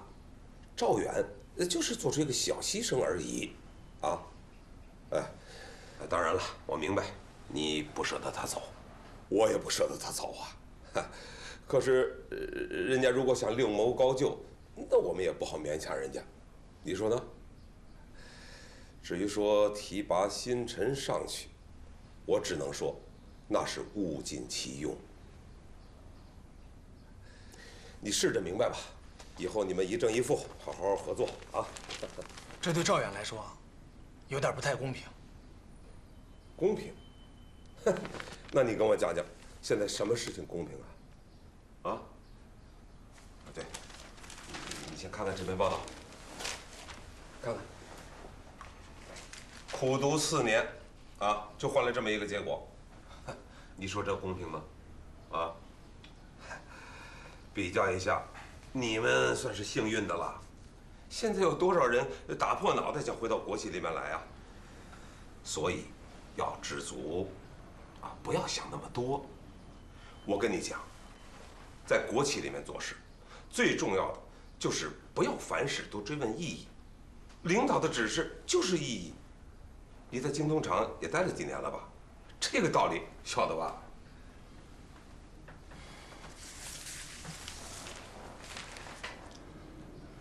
您放心，我会和新陈好好配合，让宣传处的工作顺利开展，保证在改制期间零失误、零延误。那您忙，我先走了。啊，好。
怎么那么笨啊？你也撞他呀？撞他！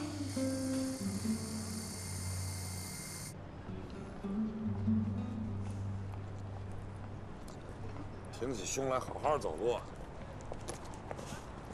能入围就行了，管他第几名了，啊！正式比赛的时候好好比。你看看你现在这样，颈椎跟被人偷了一样，一点精气神都没有啊！我应该是第1名的，都怪小川，他老是用屁股撞我，他一撞我，我就感觉像是被卡车追尾了一样。你怎么这么笨啊？啊？你这么胖还怕别人撞你？看看你这身肉，你可真是具备了一个胖子的雏形了啊！我看你将来怎么办？你是我爸吗？我不认你了。别跑！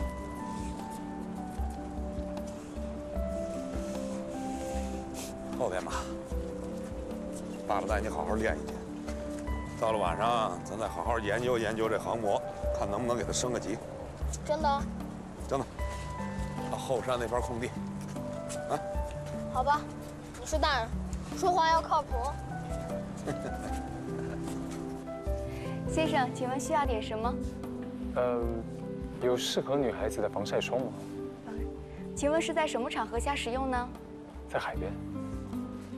先生，这款比较适合，它的防晒值是30，不仅可以有效防晒，而且还具有美白的成分。行，就这个吧。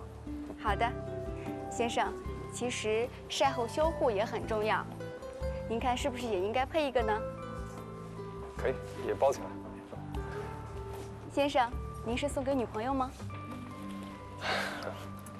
我们这里还有一款非常热销的香水，女孩子都很喜欢。这是一款花香的香水，味道特别的清新，而且留香很持久，特别的适合送给女朋友呢。行，你来一个。给我。累吗？还行吧。怎么样？明天还能一起骑车上下班，幸福吧？我真的觉得我自己挺幸运的。哎，你说咱们对人生的要求是不是太低了呀？现在就连能挤公车上下班都变成幸运的事儿了。人生嘛，就是这样了。这2年呀，为了每天可以挤车上下班开心；过2年呢，为了老公没出轨开心；再过2年，啊，为了体检时没查出大病开心；再过2年，为了儿女孝顺，给你买了个豪华墓地开心；再过2年，就没得开心了。悲观，你们这些摩羯座，真是从一出生就16岁，从来就没年轻过。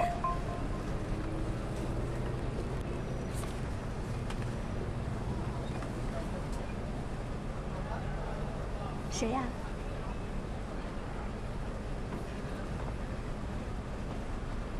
怎么办？去呀，都说了有礼物拿。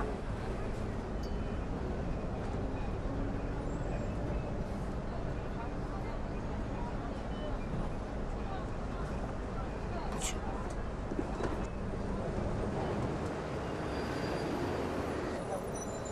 快决定啊！刚好停车了。你确定？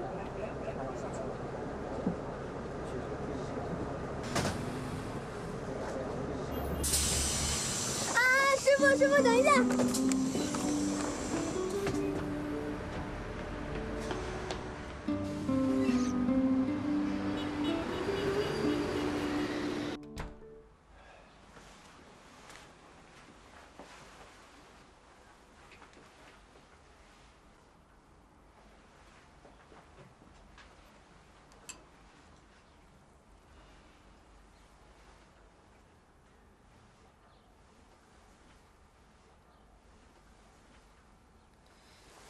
你怎么来了？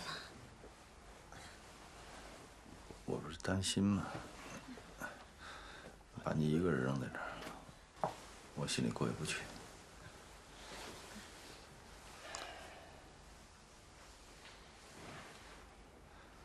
我给你熬了碗粥。呀，这次生病真是太值了。又让你亲自下了一次厨房。学会贫嘴了是吧？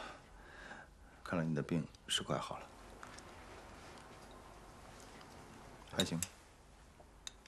粥怎么是咸的？皮蛋瘦肉粥嘛，当然是咸的。可是这里也没有皮蛋，也没有瘦肉的。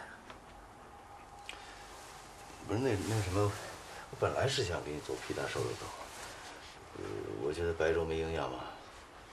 可是等我往粥里放好盐，我才发现冰箱里也没有肉，也没有蛋，我就实在没办法了，只能又撒了点葱花。我还是第一次吃只有葱花的皮蛋瘦肉粥。意思到了就行了啊，别不知足。知足，我都现在这样了，哪敢不知足啊？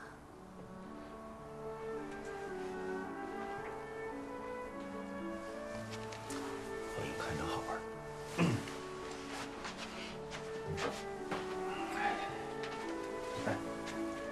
这什么呀？好好找找，这里边哪是我？这么老的照片哪里弄来的？我不回京通了吗？在王桂玲办公室发现的，我就给抢过来了。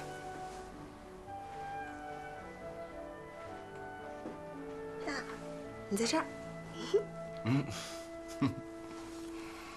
没什么大变化吧？啊，看来这社会还没有把我摧残到面目全非。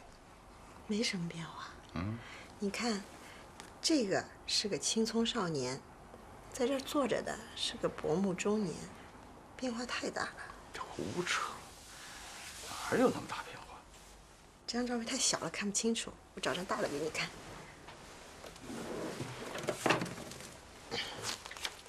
来，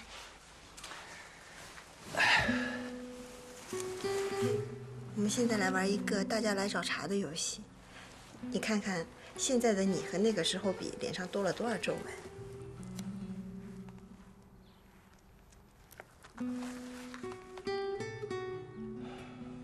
哎，你还记得这张照片吗？是我们好了1周年的时候拍的，那个时候还是请人拍的呢，花了多少钱来着？那天特别奇怪，怎么样都笑不出来。后来那个拍照师傅都跟你急了，说你弓着个背，看着比我还矮。后来我们就约好了，到了第2年，我们就不拍这种照片了，就拍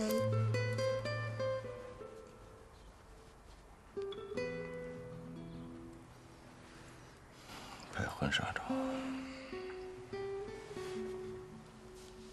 可惜我没有等来。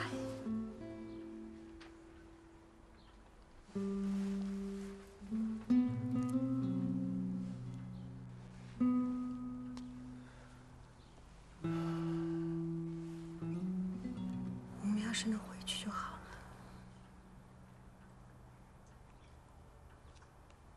回不去了。哎，再说回去干什么呀？我就是不甘心这辈子永远在京东做一个普通工人，我才离开。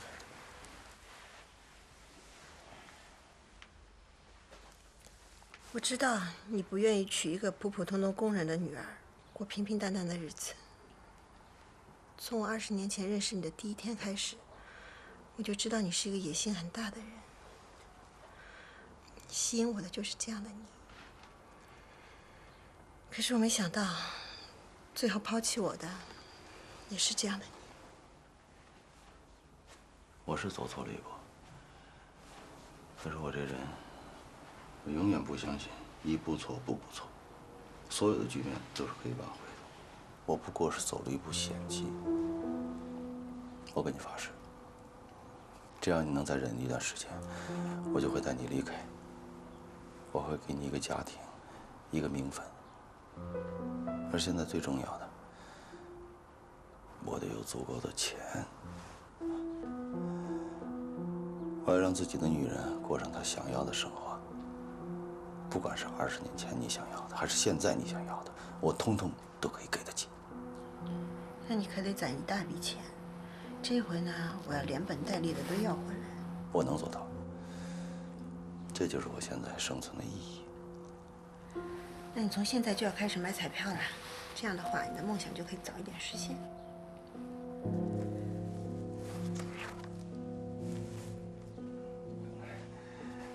病了，是差不多好了。把这碗粥都喝了啊，一点都不许剩。来，你自己先喝一口，再对我提出这样的要求，好不好？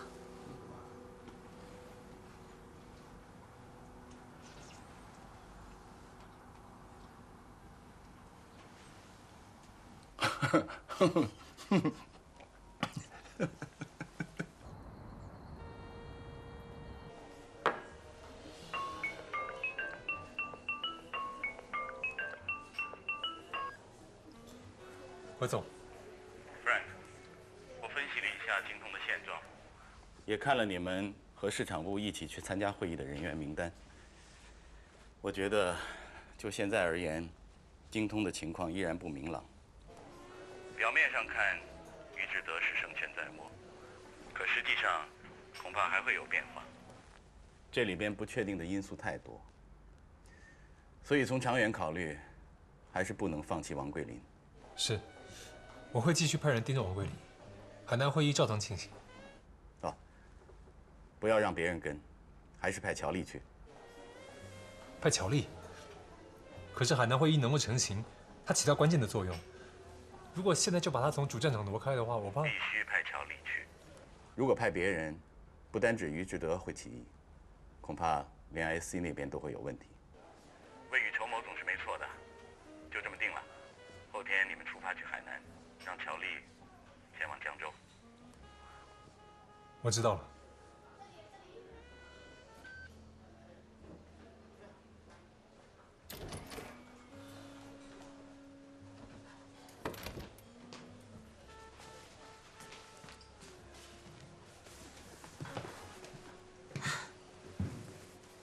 找我出来，什么事儿啊？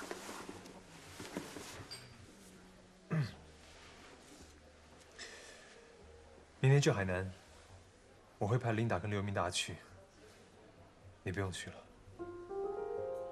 为什么？那我去哪儿啊？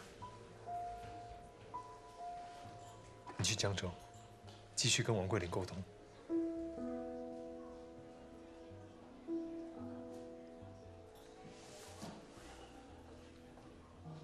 这就是你要送我的礼物是吗？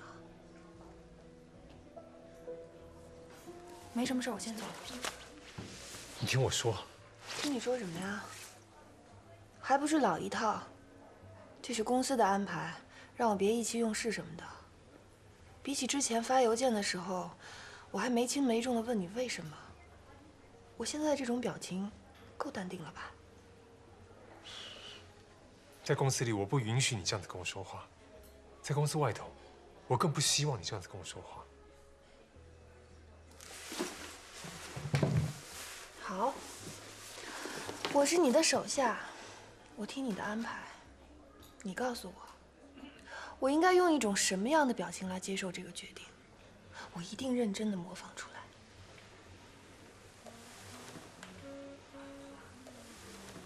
这是公司的决定，跟你我两个人没有关系。 可以不要一来就把我当成假想敌吗？就算要通知我这个决定，你觉得在这儿合适吗？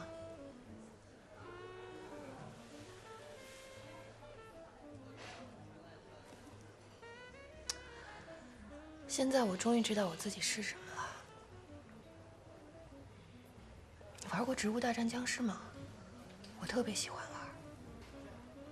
里边有很多种植物，你需要攒钱去买。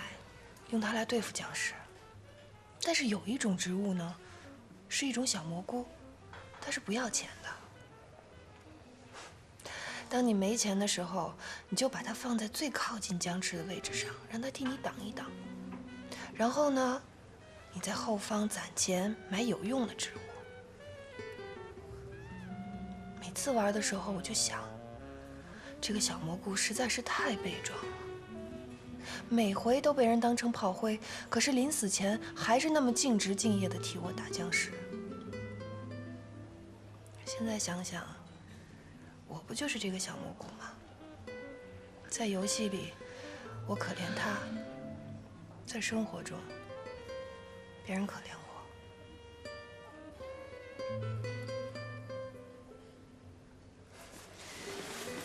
要是当时没在这儿认识你就好了。那么那样呢，我当炮灰也会当得开心一点，至少不会像现在这么可笑。停，乔丽，我必须要打断你，因为我实在听不下去了。在这里告诉你这个消息，我也很难过，因为这间咖啡馆对我来说也有不一样的意义。乔丽，你知道现在最大的问题是什么吗？就是你对职场的定义错了。如果现在我不纠正你的话，你只会越来越不开心的。我问你个问题，你为什么要在外企里工作？因为外企里面有公平这2个字，每个人的机会是可以靠自己争取来的。至少这些事情发生之前，我这么觉得。对，在外企里，每个人的前途、生涯规划都非常的清楚，这是每一个进了外企的新人吃到的第一个定心丸。可是你有没有想过，这样的一个职业前景是以什么作为前提的？是以你愿意被洗脑为前提。你要愿意被洗脑，愿意把你的要命的自我意识一步步的淡化之后，你才有可能加入这个升职的流程。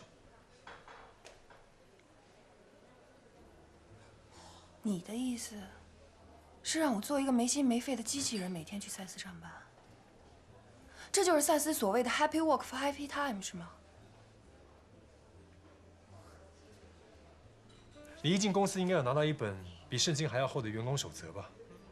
如果你现在去看看那本员工守则，你就会发现，不管是之前的邮件事件，还是我现在通知你去做的事情，都是员工守则里我完全有权利要求你去做的。乔丽，不管我们2个人关系是什么，一旦我必须通知你去做一件事情，不论是不是会让你感到难受，我都会在第一时间通知你去做。我首先不会考虑自己的情绪，其次也顾不上你的情绪，因为我们是什么样的人，我们的性格爱好、人品如何、道德底线在哪里，赛斯一点都不关心，也跟精通的单子无关。赛斯的道德底线永远是，一个员工不能因为个人的因素而把一件有可能做成的事情给搞砸了。我这样说你明白吗？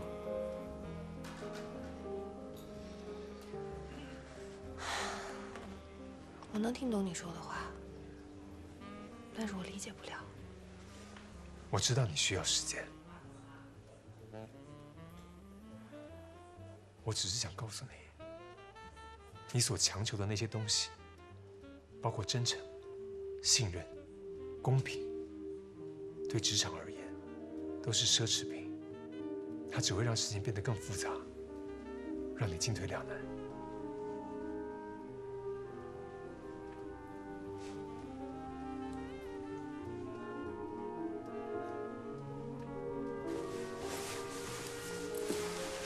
我先走了，后天我会去江州。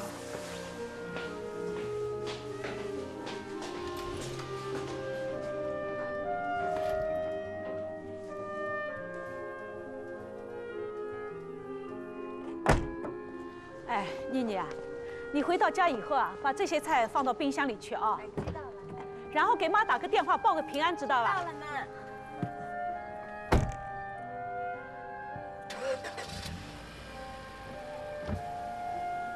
妈，你快回去吧啊，天太冷了。哎，回去吧，放心。慢点啊。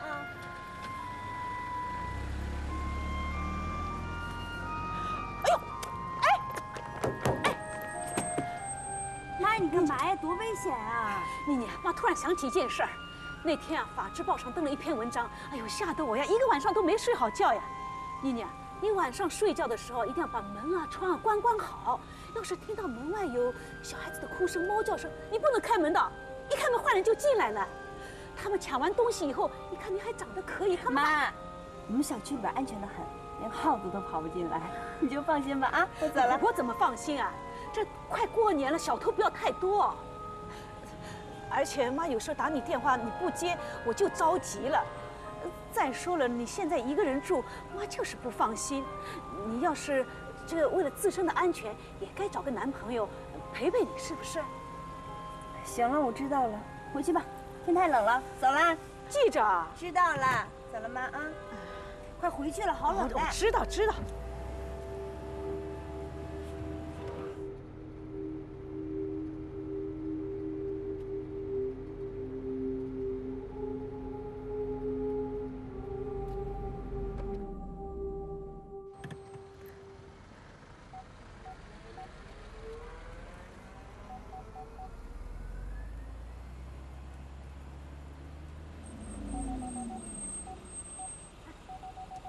妮妮，怎么了？那个，过2天我想带个朋友回来吃饭嘛，你跟我爸说一声吧，就随便就简单的晚餐就行了。你主要是帮我看看这个人怎么样。哎呦，妮妮，你有男朋友了？你干嘛不早点跟妈说？妈，那不是我男朋友，还没有发展到那个地步呢。现在呢，就是在交往。你看看，省得你老担心我啊。放心，国宴标准。那好了，你一定要带他来啊！哎呀，我知道了，快回去吧，天太冷了。走啦。好，再见，小心点啊。嗯。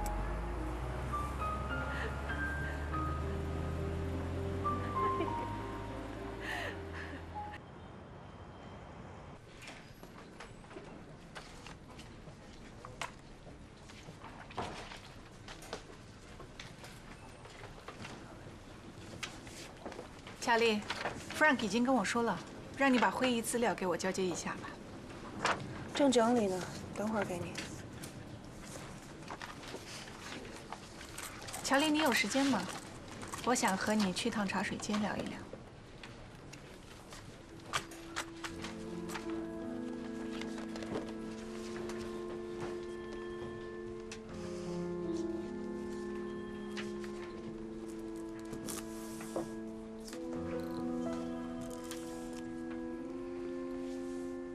乔丽，我就直接告诉你接下来我要做的事儿吧，以免以后我们之间会尴尬。什么事儿啊？精通这个项目呢，在你来之前我就跟了很久了，本来就应该是我的，但不知什么原因却落到你的手里。因为 Frank 这个决定，我误会过你，可我知道，是你发了那份邮件给 Steve， 我也知道。你和这间办公室所有人一样，只是听命做事罢了。不过今天呢 ，Frank 临时让我接手这个项目，我认为他终于做了一项正确的决定，不是吗？海南会议虽然只有几天，但我会尽我最大的努力，让这个单子重新回到我的手中。你跟我说这些干嘛？因为我不喜欢偷偷摸摸地抢别人的单子。我这个人做事就是这样。在做什么之前会告诉对手我要什么和要干什么，这是我的习惯。我认为这也是一种礼貌吧。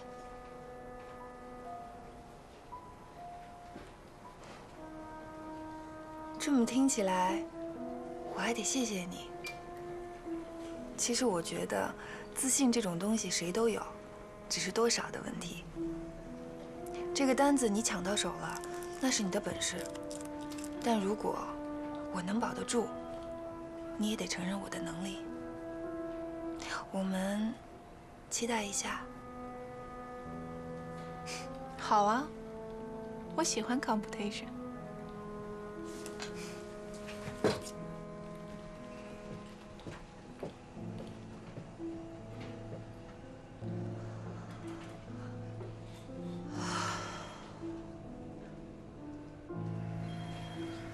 乔丽，进来一下。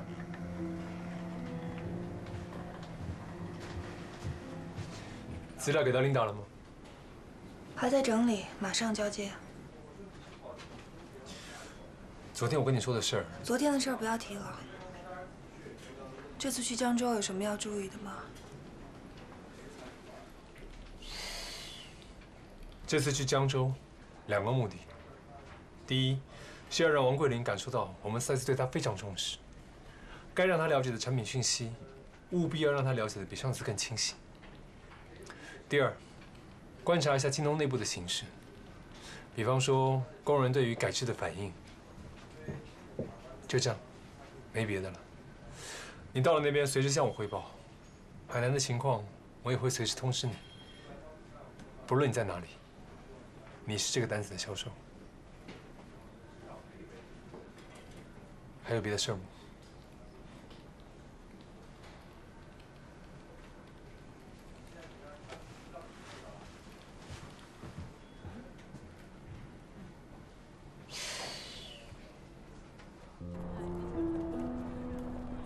这次去一定要得到游击岛的一个承诺，就是同意我们在赛事之后立刻举办会议。我觉得于志德不会这么痛快就答应的。咱们到机场接上人就走，京通也明白，这等于赛斯给咱们的会议做了一场预热。这么让场面崩溃的事，你觉得于志德会答应吗？一定要安排在7号出发，一可以免赛事的事情。想想到时候日方的脸色，真是让人期待。赛事的会议标准是2级，咱们定成1级，让市长部制定香港的好酒店，餐厅也要讲究一些，让京都那些工程师好好享受一下。只要他们领得情，游击的也不会有别的意见。所以当下咱们唯一的困难就是让于志德答应咱们的会议时间安排。对，有难度，但我相信你有办法的，拜托啊。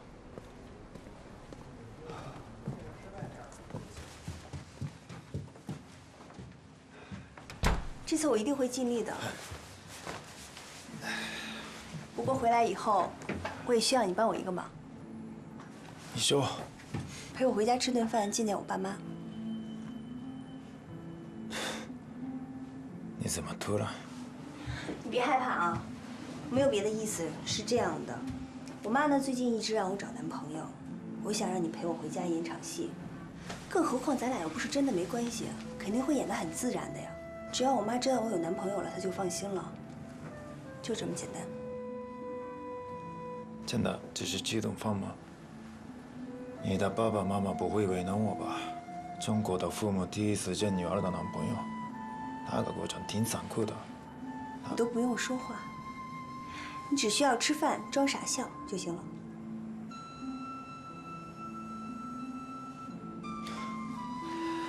好吧，那你明天在游击岛那边好好的表现。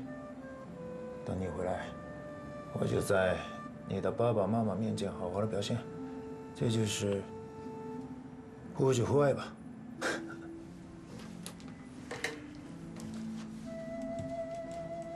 要是我爸妈觉得咱俩特合适，让咱俩结婚怎么办？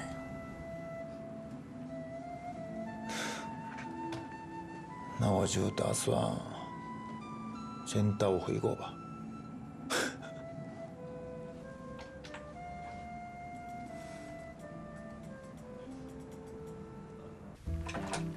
Billie Holiday 的那个时代，是女性只有拼命呼喊才能发出声音的时代。所以，相对于男歌手，我们应该把更多的掌声留给 Billie Holiday。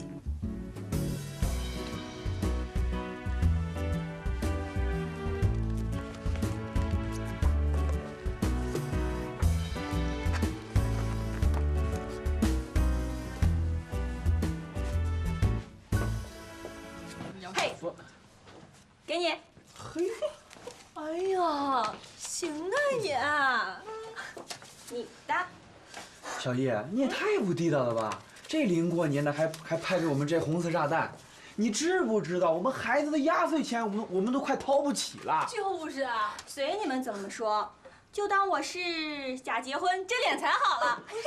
反正到时候啊，你们都得出席。哎呀，知道了。琴姐，身体好点了吗？好多了。对了，琴姐，我要结婚了，下月4号。恭喜你啊！谢谢。我一定到。你看人家琴姐多痛快，再看看你们2个，这个人我们又怎么了？就是啊，我这一辈子结几次婚了？看你们从这推3推4的。你也别这么悲观嘛，啊！哎，等你再结婚的时候，没准我们那时候都发达了呢啊！到时候啊，一定给你包一大红包。我呸！你这乌鸦嘴，就不能说点好听的？好了，你们在这玩，我先回去了。哎，好，琴姐，你回去好好歇歇呀，这脸色还是不太好。姐再见。再见。拜拜。拜。拜拜。小易，我收拾东西。哦。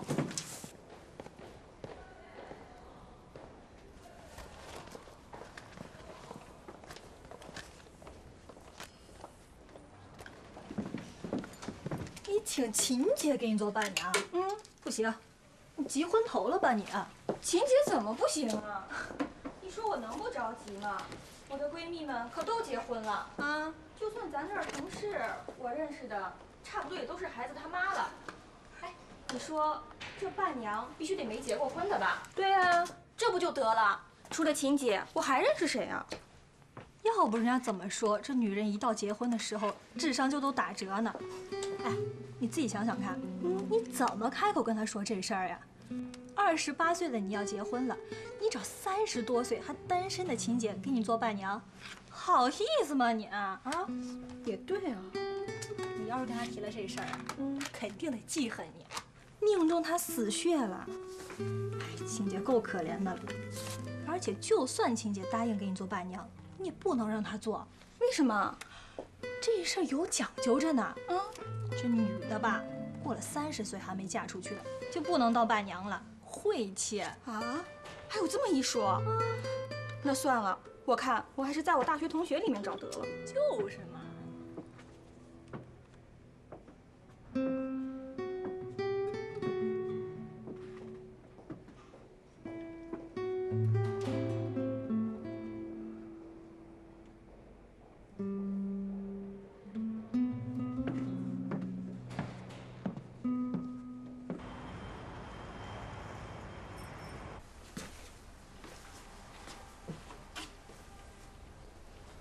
听说江州那边降温了，你带这些衣服够不够呀？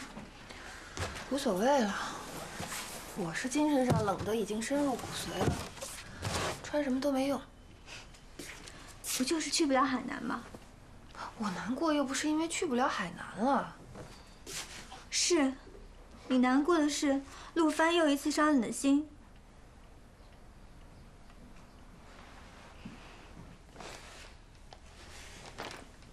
不是，他已经把我搞得麻木了，我已经没办法全神贯注的收心了。那不挺好的？要想开心的生活，就得麻木的工作，这是咱们这些底层小白领员工守则嘛。哎呀，有些时候啊，你就是想麻木都不行。明天去了江州，又得对着那个王桂林。啊！这次要是再敢耍我，我就跟他拼了！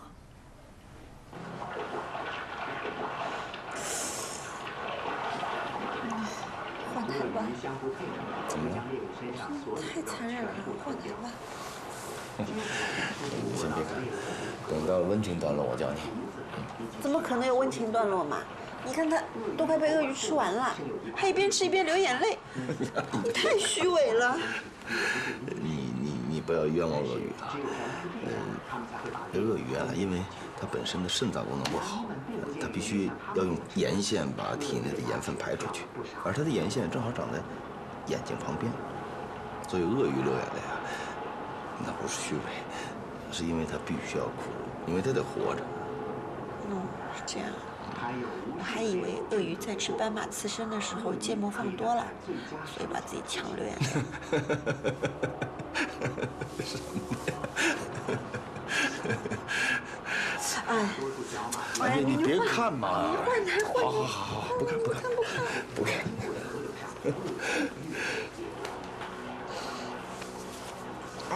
哎，你今天怎么有时间过来啊？我过2天要去海南嘛，所以这2天我想多陪陪你。海南？是跟精通人一起去吗？对，我和厂里的工程师一起去。这个季节去海南，又能看海，又能晒太阳。江州的冬天实在是太冷了。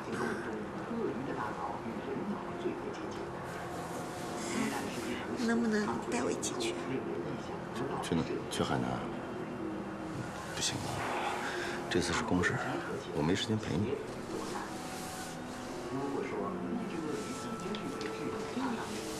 明白了。你这个大忙人呢，能坐在这儿陪我看看电视，我就应该知足了。怎么可以异想天开呢？你瞧你这说的什么话？这是？那我应该怎么说？难道我还要谢谢你吗？我们重新在一起这么多年了，不能出去吃饭，不能带朋友到家里来，晚上过了7点半不能给你打电话，就算白天给你打电话，来电显示是什么？财会小断。本来就是过着暗无天日的日子，有一天过一天算了，居然还想跟你一起去晒太阳，实在是我想太多了。你不觉得你说这话比那鳄鱼还残忍啊？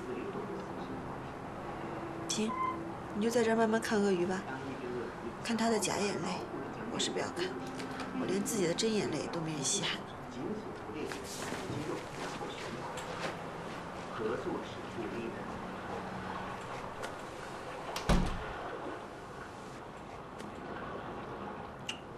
每次旋动的时候，咬住猎物的鳄鱼会得到一大享受，这可是很大一口。鳄鱼每次咬下的一口，要比狮子的一口大5倍。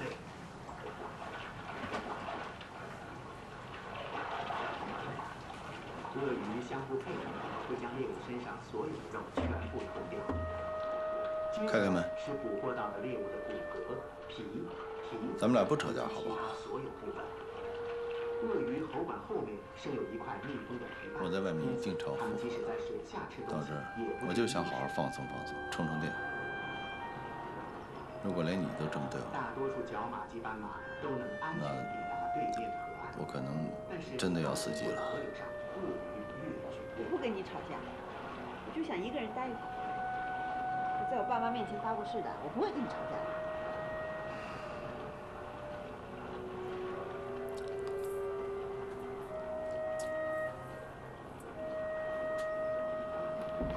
人们很容易就会将这些古老的猎食者看作毫无感情的屠宰机器，但事实的真相比这还要恐怖。鳄鱼别像鳄鱼那么对我。在所有爬行动物中，鳄鱼的大脑与人脑最为接近。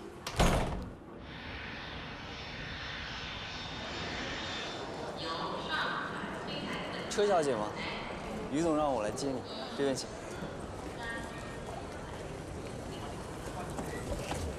行，你坐吧。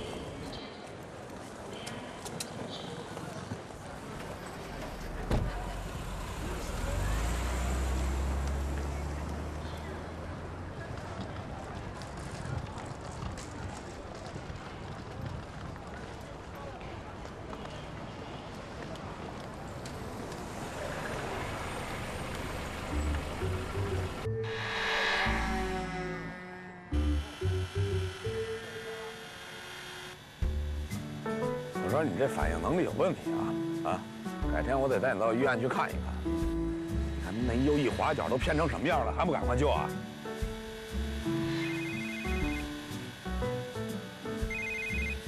喂，啊，我带我儿子玩航模呢。乔丽，他又来干什么？我这会儿不行。我在后山呢，啊，他没说他来干什么，我回不去。这样吧，你让他来找我，在后山。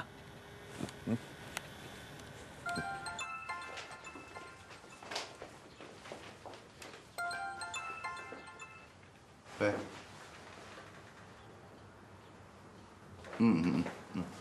等我回家再说。是不是出什么事情了？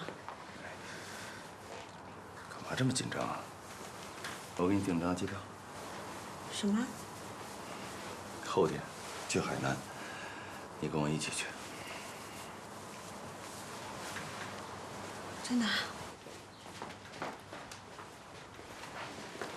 电台的工作不会有问题吧？本来就是打发时间的工作，找人代班就行了。酒店我也给你订好了。不过这次我过去会很忙，人也很多，最好别出问题，否则我不好处理。白天呢，你一个人四处逛逛，晚上我再过去陪你。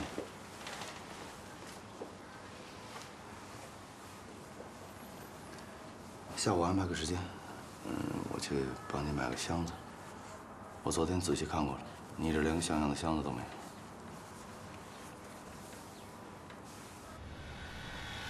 拉起的时候就要快一点。啊。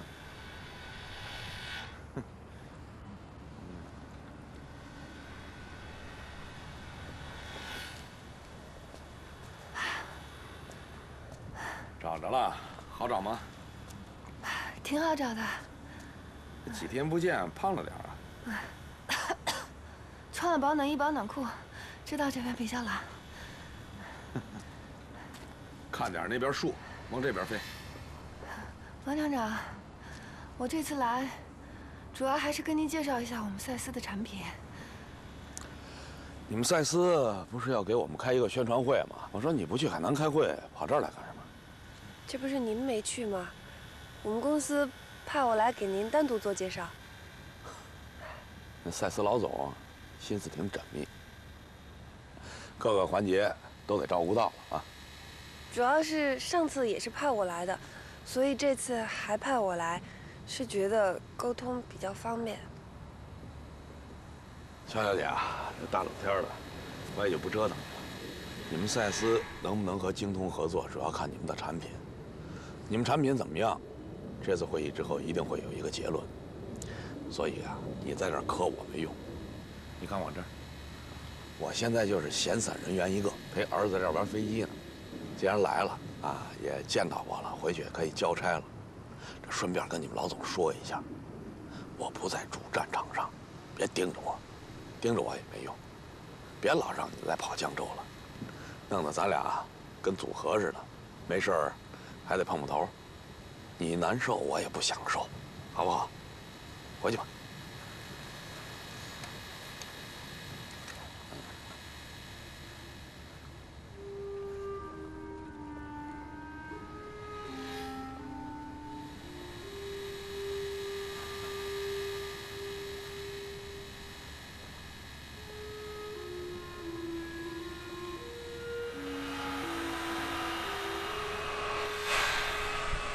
别瞎闹，飞过来。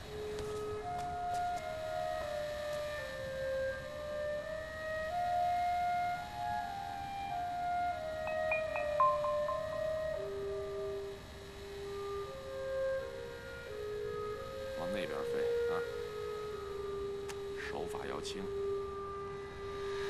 看好了，当心那棵树别撞上了啊！来，俯冲一个。漂亮。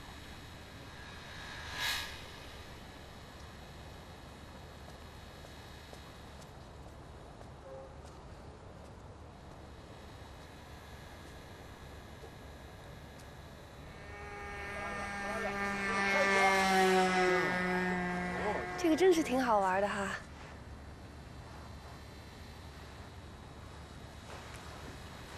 小朋友，你几岁啦？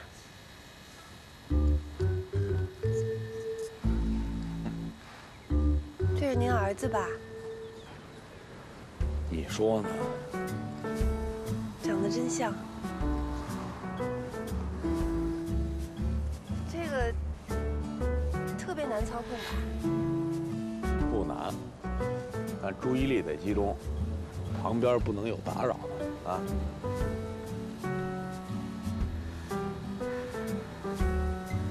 我能试试吗？不行。小朋友，你叫什么名字啊？阿姨，你知道我们为什么来这儿玩航模吗？不知道啊。因为这儿环境特别好，你听，还有小鸟在叫呢。是吗？我怎么没听见啊？你要认真听，把耳朵张开，把嘴巴闭上，你就听见了。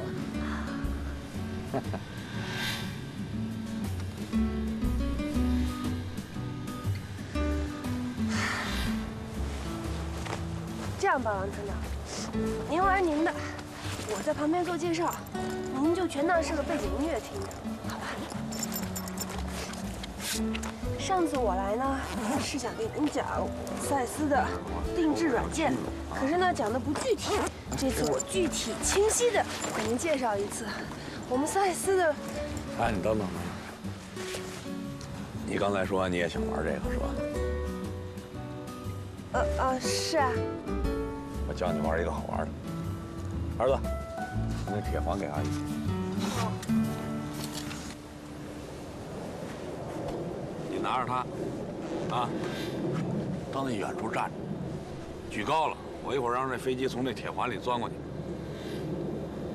真的呀？当然是真的。想不想试试？想。快去，远一点啊！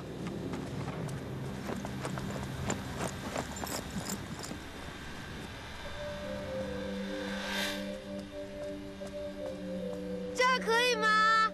再远点儿。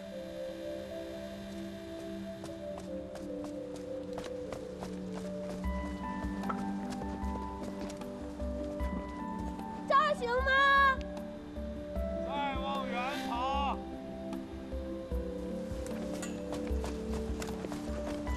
来，慢点啊。那这儿呢？行了，就那儿等着啊！哎呀，可算清静点了啊！哎，女人话真多。我准备好了。不管那阿莹。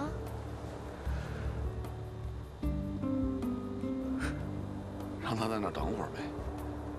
嗯，往这边飞，往这边飞。从那边冲一个过来。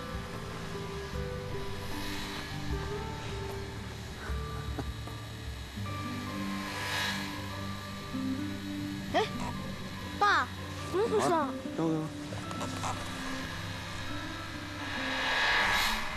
怎么回事？失灵了？哎，怎么搞的你？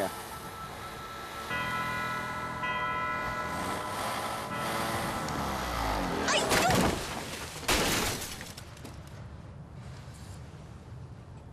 完了，快看看。哎呀！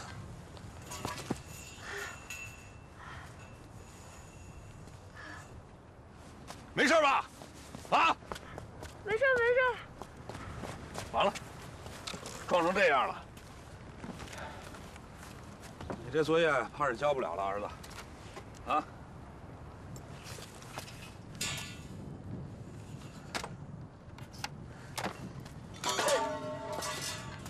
我受够了。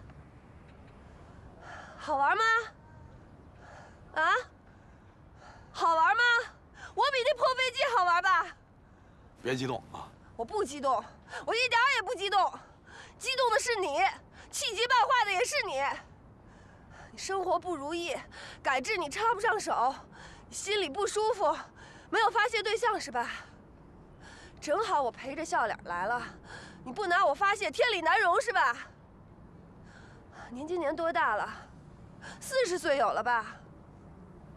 你这40年是过得多不如意呀，才让你现在变得这么阴暗。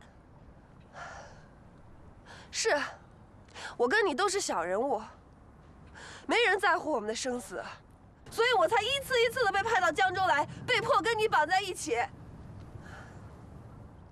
但是这个世界是要讲礼貌的呀。我冲着你微笑，就算你笑不出来，至少也装装样子吧，这是做人的基本准则吧。我现在是要低三下四的，什么事儿都求着你，你就拿枪做吃的欺负人是吧？你知道吗？这地球是会动的，它是会转的，一个人不会永远站在倒霉的位置上。你为什么带你儿子来玩飞机啊？培养兴趣爱好，陶冶情操是吗？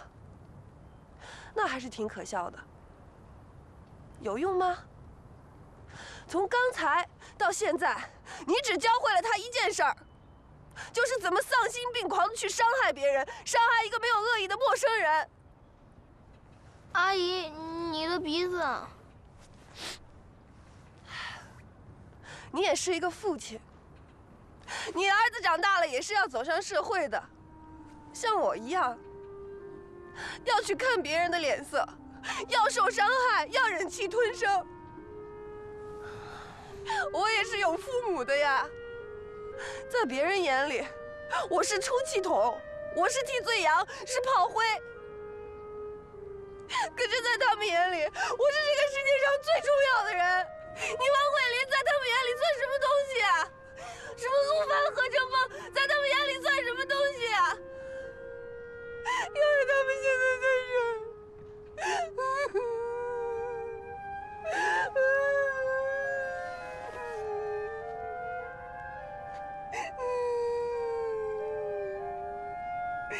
爸，怎么办？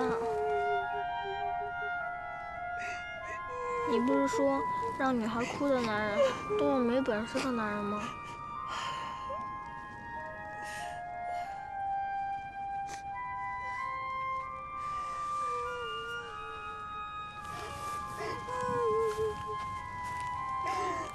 别哭了。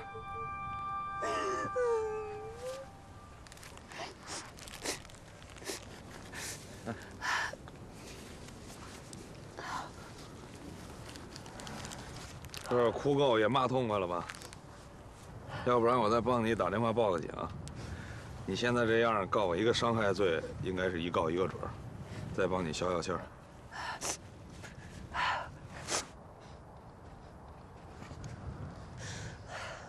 我愿意为我刚才说过所有话负责任。比起之前跟你的交流，刚才的我是100%的真诚。你可以去我老板那告状，说我辱骂客户。就算是以后找不到工作没饭吃，我也觉得比现在强。最起码我乔丽瞧得起自己。小丽，我没有瞧不起你，只是之前啊，你演得太假太空，我都看不见你，还怎么瞧得起你？不过这会儿倒像是个真人了。再擦了吧，没擦干净。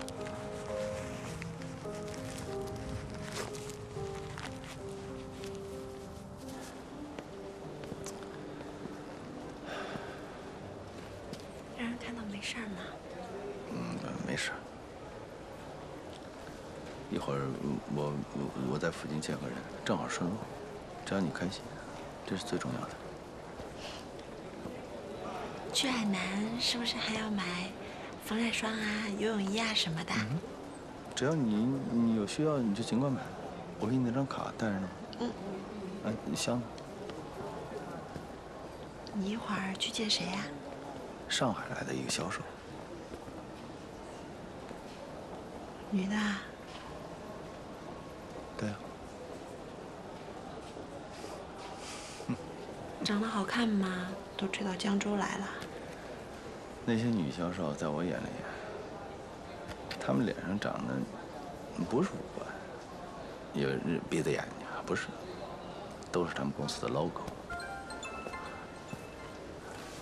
哎，说曹操，拿着。喂，你好。你都到了？好，我先去。哎，在哪儿见啊？在江州宾馆。喂，我马上过来。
需要你们负责。就算是开会，一切都要围绕着介绍产品来进行，千万不能偏离了主题。对不起，我打个电话。喂，于总，方便说话吗？方便，你说。上次我们谈完以后，我一直没再跟您联系。我知道您那边也在积极准备着。如果今天有个消息，我一定立刻和您汇报。那套房子我们已经跟业主联系上了，不过情况有点复杂，有别的投资移民客户他也在看那套房子，而且也有出价的打算。其中一家人前不久还专门飞了一趟加拿大，和中介谈过了，跟业主也见了面。虽然最后还没定他们到底会不会卖，但我觉得他们也是有这个意向的。所以我这边也想再问问您一下，于总，您到底是怎么打算的？这套房子的购买意向，我们要不要就提上日程啊？晚了的话，我担心。我还真不能给你什么明确的答复。你先帮我联系着吧。至于那房子，我肯定是上心的。最后能不能成交嘛，还要取决于最后那个数字和我的经济能力。好的，好的，于总，我明白了。有什么新的情况，我马上跟您联系。好，随时联系。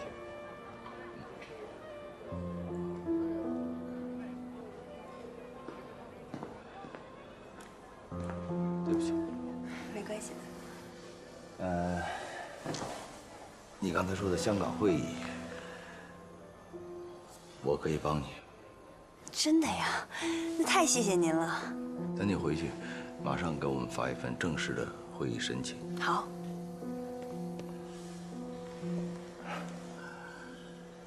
现在这个季节正是香港的打折季，所有的东西都便宜得很。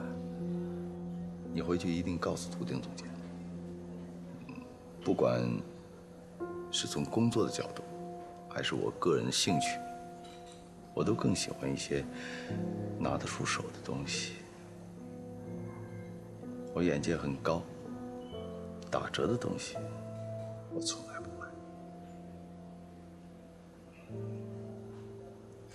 希望你们 IC 的产品和诚意能够最终的打动我。不会让您失望的，于总。希望我们的会议能够成功举办。于总，咱们香港见。好吧，香港见。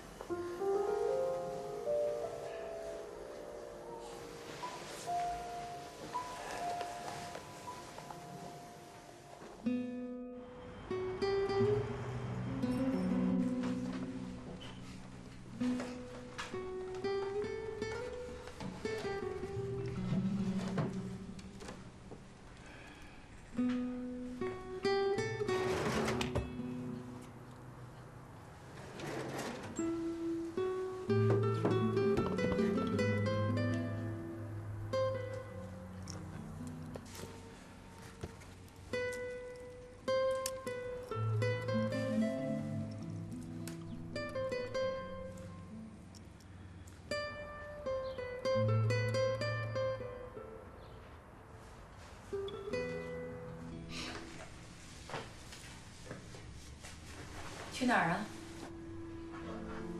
你醒吧。我不是早就跟你打过招呼了，去海南开会。开会？不像开会啊，像是去约会。你从哪儿看出来的？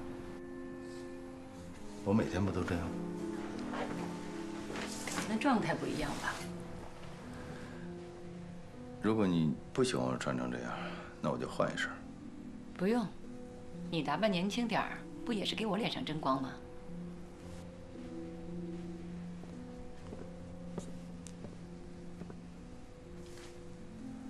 是不是我把你吵醒了？没有，我刚才做噩梦了。哼，什么样的噩梦才能吓到你这种心理素质的人呢？我梦见你进去了。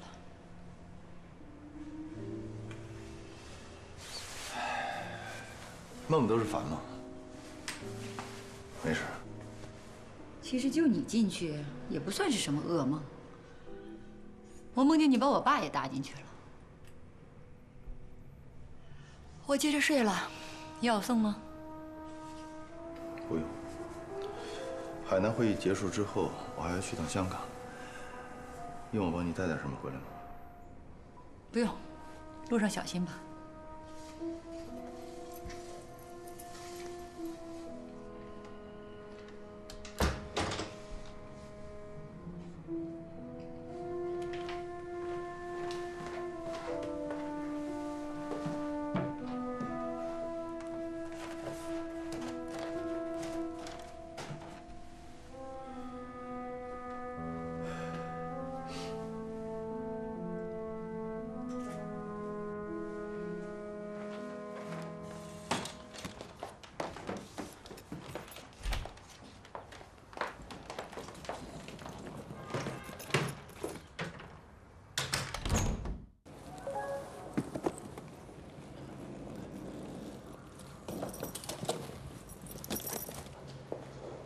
怎么会到现在还在发工作邮件？你跟乔丽东西都准备好了吗？有没有再检查一次啊？啊？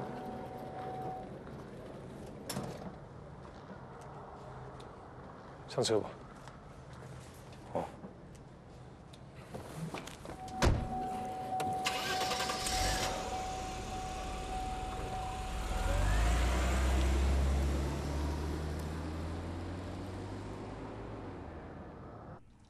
他们都走了。琳达一大早就来了。陆帆刚刚下去，市场部那帮人听说直接去海南，先做会议准备。好啦，精通那帮人到了那边，还不是太阳晒一晒，小酒喝一喝，就开始沟通感情啦。只会聊正事呀，不耽误你的。你知道什么呀？你说陆帆派谁去不好，非派琳达去。 我估计这次从海南回来，这活儿就不是我的了。那也没办法呀，就算被撬走，你也没得抱怨呀。琳达愿意干的，你未必愿意嘛。我警告你啊，最后一次警告你，不要再随便给我们女销售身上贴标签了，讨厌。嗯，好好好。哎，乔丽，你屏幕有问题，还是你鼻梁上？ 真的黑了一块呀！昨天让飞机给撞了。啊？被飞机撞？是飞机闯红灯，还是你闯红灯呀？航模飞机。谁干的呀？撞这么准！现在鼻子整形手术最不好做了呀。呸！我不是梁子没歪，王桂林的儿子撞的。什么情况呀？哦，老子刚折腾完你，又让儿子上阵了，欺负你没娘家人是不是？你等着，我请假，一会儿我就去江州，我替你把这让人收拾舒服了。行了行了，别激动了，不是故意的，不小心撞的。不过他撞完以后，我真的小宇宙爆发了，连哭带骂的一通发泄，发泄得特别过瘾。哎，那你都怎么说的呀？我就是深入浅出的给他分析了一下他的人生有多么的糟糕。你早就该这么干了，他一废柴男中年，你当初那么怕他干什么呀？怎么样，骂完以后舒服吗？舒服，就像做了一次松骨按摩一样，五脏六腑都归位了。那你骂都骂完了，你还留在江州干什么呀？ 赶紧回到文明的社会来呀！今天我还得去给他做产品介绍，那不尴尬死了？你都当着他的面撒过泼了，你还有什么招数去跟他死缠烂斗啊？破罐子破摔，真情流露呗。也是，我觉得呀，你的情商里也只有乐观这一项，勉强能够达到普通人的合格标准。 保护好五官，不要再破笑了。放心吧，反正从现在开始呢，我也不用在他面前装斯文了。我估计今儿我给他讲的，他一句也听不懂，轮到他头大了。帮工程师争取前排的座位。于总，您好，我是赛斯的陆帆。陆帆总监。总裁见面了。这么远，还麻烦你到江州来接我，辛苦了。应该的。我们销售部的同事正在办理登记，市场部的同事已经去海南做准备了。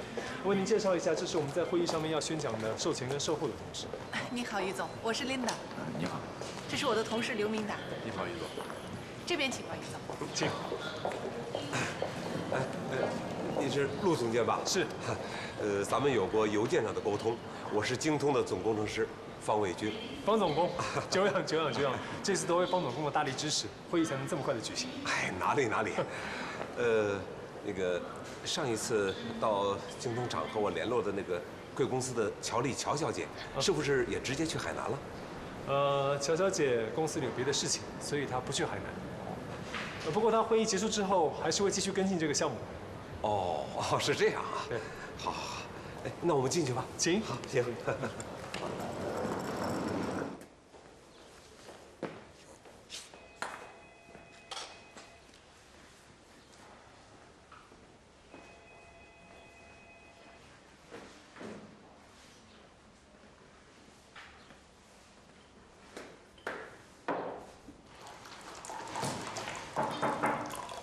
来了。王厂长，咱们昨天约好的，我今天还得给您讲产品介绍。是，流了那么多血，你提的要求我还敢不答应吗？啊，锦旗我都摘下来了，把你放幻灯的地方都腾出来了。今天没带幻灯机，您白摘了。那你这次不如上次专业啊？王厂长，经历了这么多事儿，我还能坐在您的办公室里，足以证明我的专业精神。行，不废话，来开始啊！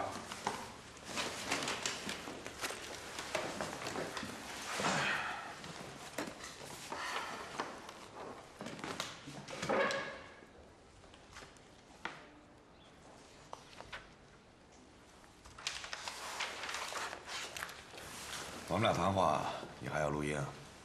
哦，用来证明不管您听没听，也不管您听懂了还是没听懂，我都在对着您讲呢。以后我老板问起来也好有个证明。你这话听着像是你在干一件对牛弹琴的事儿啊。咱们开始吧。行。于志德应该已经出发了吧？是啊，应该已经在飞机上了。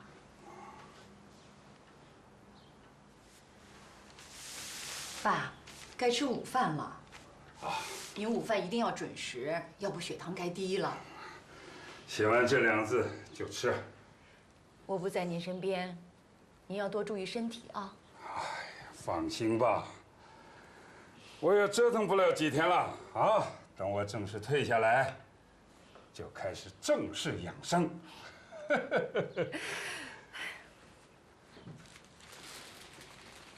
怎么样？好。走势流畅，棱角分明。三顾频繁天下计，两朝开济老臣心。哎，这后头2句怎么又要死啊，又掉泪的？我知道您又要考我了吧？后面2句是，出师未捷身先死，长使英雄泪满襟。杜甫的属相，对吧？哎呀，我这一辈子最大的功劳啊，不是为江州做了什么，而是没有把你养俗了。我到现在还记得，我8岁那年6·1，人家别的小朋友的爸爸送给他们书包、新衣服，或者带他们去公园玩一趟，只有你送给我一幅字画，上面写着敞开肚皮吃饭，放开眼界读书。当时人家难过死了，真想把它撕了给扔掉。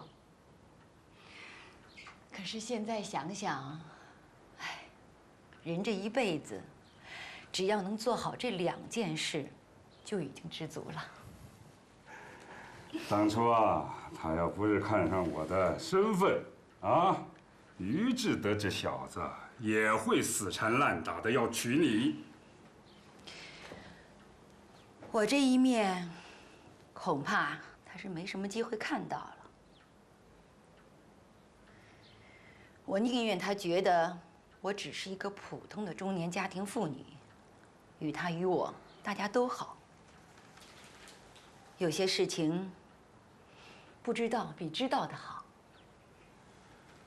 啊，最近是关键时刻，啊，你要多帮助一点于志德，提醒他也好，督促他也罢，一定要让他知道，避免在精通这件事上发生失误。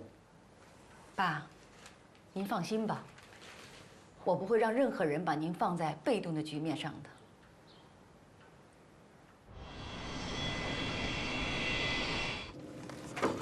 什么肉？先生您呢？肉好。果汁、可乐、咖啡、茶，先生喝点什么？果汁。果汁哈。果汁，谢谢。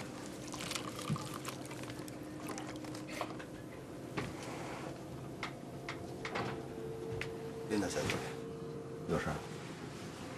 我给于总送杯茶过来。你给我送茶，我怎么不明白？啊，于总，我们起飞的江州当地温度呢是-20°C，我们即将要到的海南的气温呢又是-23°C，这人一冷一热容易患感冒。这杯茶可不是普通的茶，它是紫马莲菊和接骨木的提取物，对预防感冒效果很好，而且口感也不错。你可以试着把它喝了，防患于未然嘛。看来琳达小姐很细心的，谢谢了。于总忘了我是做销售的了，我们销售一定要对客户想得周到才是。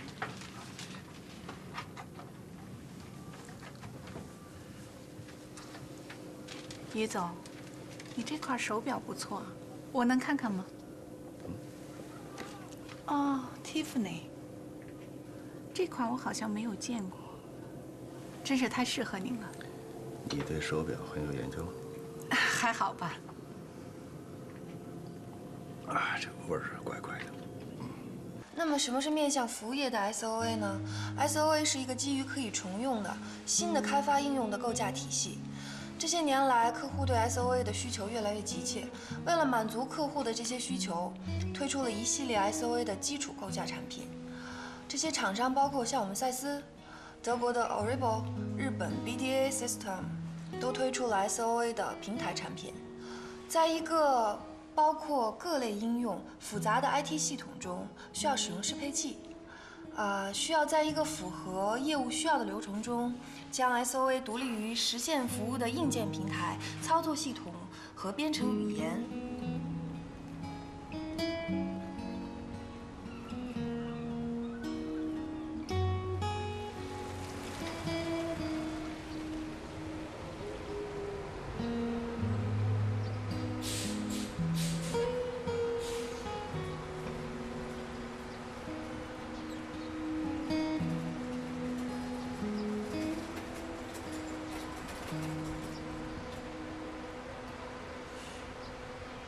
这次会议的规格真高啊！我在想，这几年在精通没白熬。瞧瞧瞧瞧，就这点出息，你呀就留三亚吧啊！香港你也别去。在正式和赛斯接触之前，我们先开个小会儿。我们是代表精通而来，此行的目的有多重。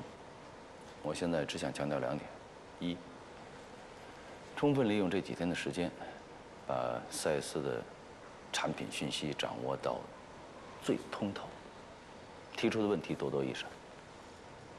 第二，我们来海南是为了精通的前途，这必须是唯一的目的。掌握对方的产品信息，这必须是唯一的收获。如果让我知道在座的诸位回去之后还有些什么别的收获，那别怪我对你们下手狠。就这些啊，还有最重要的啊，大家都接到通知了吧？这次会议结束之后，我们将在江州直接转机去香港。那这件事儿，要向赛斯的每个人保密，谁走漏了消息，香港之行自然取消。明白了吗？大家准备吧。不是出来旅游来了。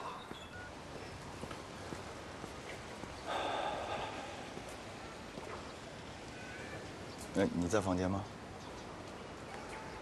开会之前我还有半个小时的时间，我想上找你，好吗？索尼 GSB 的资料齐了吗？齐了。主机集成的呢？都有。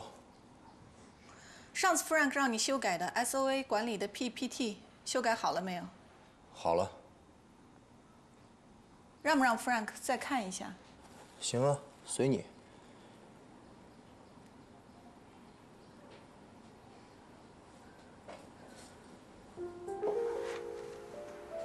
明达，我知道你和乔丽搭档了很久，你们之间可能也有了默契。我这次替乔丽来到这里，你的情绪是不是受到了什么影响啊？你想多了，我给谁当售前都一样，只要这活能成就行。可你的态度，我觉得……我就这样。再说咱俩也没什么可聊的。不如都养精蓄锐，留到一会儿宣讲会上再好好发挥呗。那有可能是我想多了，一会儿在宣讲会上，那就看你的了。啊。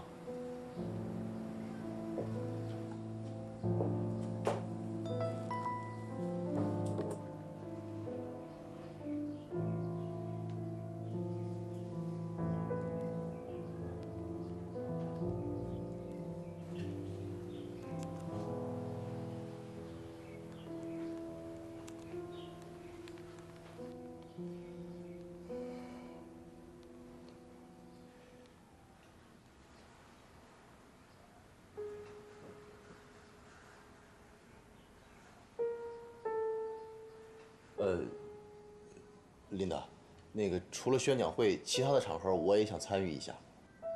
跟他们工程师的沟通也挺重要的。可以，没问题，我会帮你安排的。谢谢啊。不客气。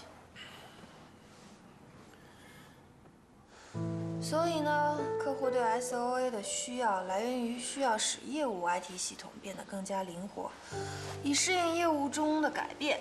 通过允许强定义的关系和依然灵活的特定现实 ，IT 系统既可以利用现有系统的功能，又可以准备在以后做一些改变，来满足他们之间交互的需要。等等，小李啊，我有一个问题。好啊，有问题好啊，我给您解答一下，就怕您没有问题。你刚才说的这段里有一点我听明白了，就是要满足客户的需求，对不对？那我现在是你的客户，对吧？现在客户最大的需求呢，就是能不能把你刚才说的这些东西用人话给我翻译一遍。你什么意思啊？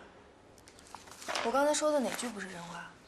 你刚才说的这些拆开了，每一个字儿我肯定都认识，可是让你组织到一块儿，怎么就那么乱？还有啊，咱中国人能不能别在每句话里边总要加几个英语单词来装时髦啊？我什么时候加英语单词了？我不就说了个 SOA 吗？对啊，中文翻译过来什么意思？ SOA 是缩写呀，是面向服务的体系结构的意思呀。这就对了嘛，你就说中文嘛。我说中文，您就能听懂啦。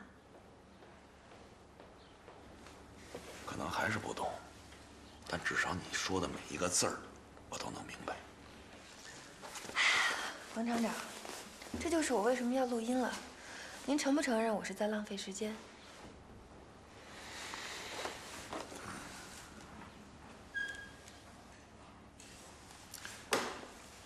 小李，你鼻子长的伤提醒我不要再对你刻薄，所以我换了很温和的方式来跟你交流。我们立场不同，我是国企的，你是外企的，对不对？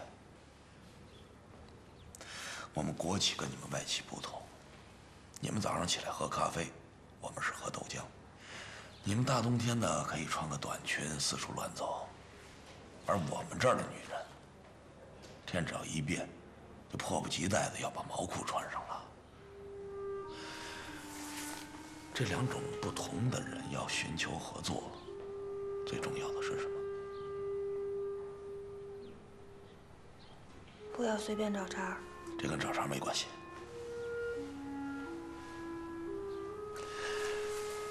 我们第一次见面的时候，在传达室吵了一架啊。你告诉我说，我对你们外企的人有偏见，一副大义凛然的样子。那我问你，难道你对我们国企的人就没有偏见？明明知道我听不懂，还一个劲儿的往下说，连口水都不喝。你心里想的啥？你当我不清楚？他就是一个粗人，啊，随便对付对付他得了，是这么想的不？你也没认真听啊，你不是一直在那儿写写画画的吗？我没认真，自己看看。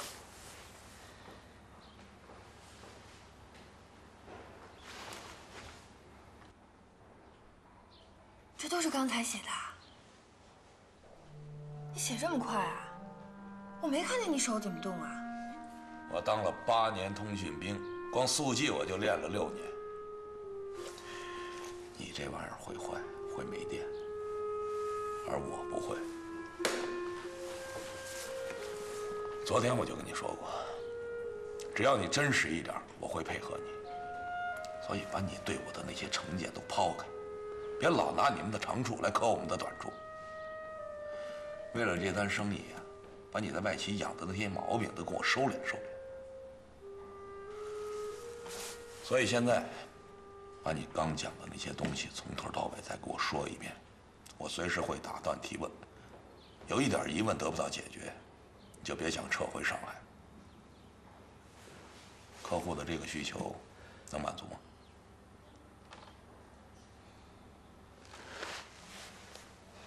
没问题。开始吧。大家看到了，这是京通厂区所在的位置。首先，我们会围绕着京通厂区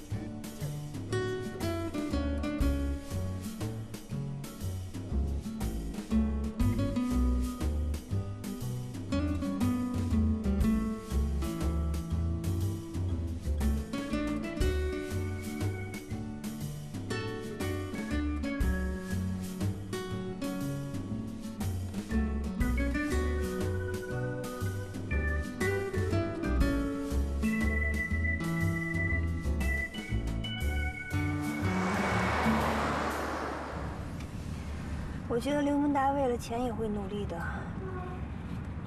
不过他是有局限的。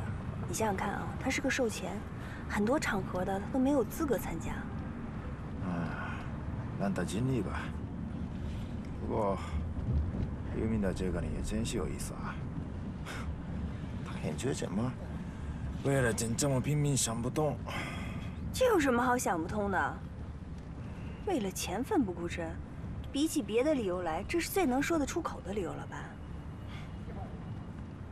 哎，你跟你爸妈说了吗？一会儿他们要见的是个日本人。没说呢，给他们个惊喜吧。真的是惊喜啊！有可能是惊喜，有可能是惊魂，待会儿见了你就知道了。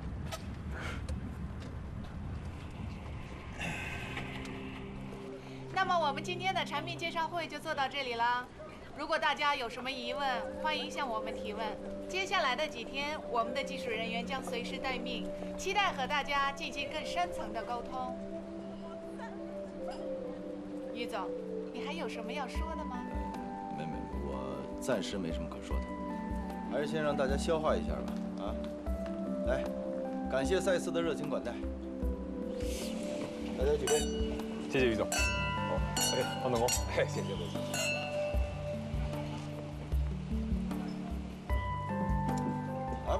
大家开动吧！啊，请自行取用。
必然失误。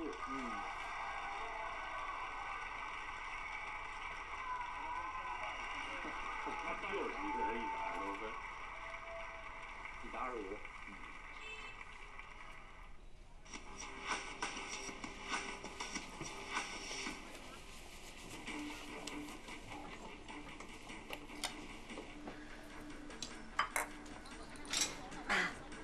你看我爸，话都不跟人家讲两句的，两个人坐到那里多尴尬呀！你也真是的，干嘛找个日本人呢？啊，这个土井进来以后啊，话都没说上几句，连吃饭的时候头都不抬的。他是有点紧张。还有啊，你爸是不喜欢日本人的。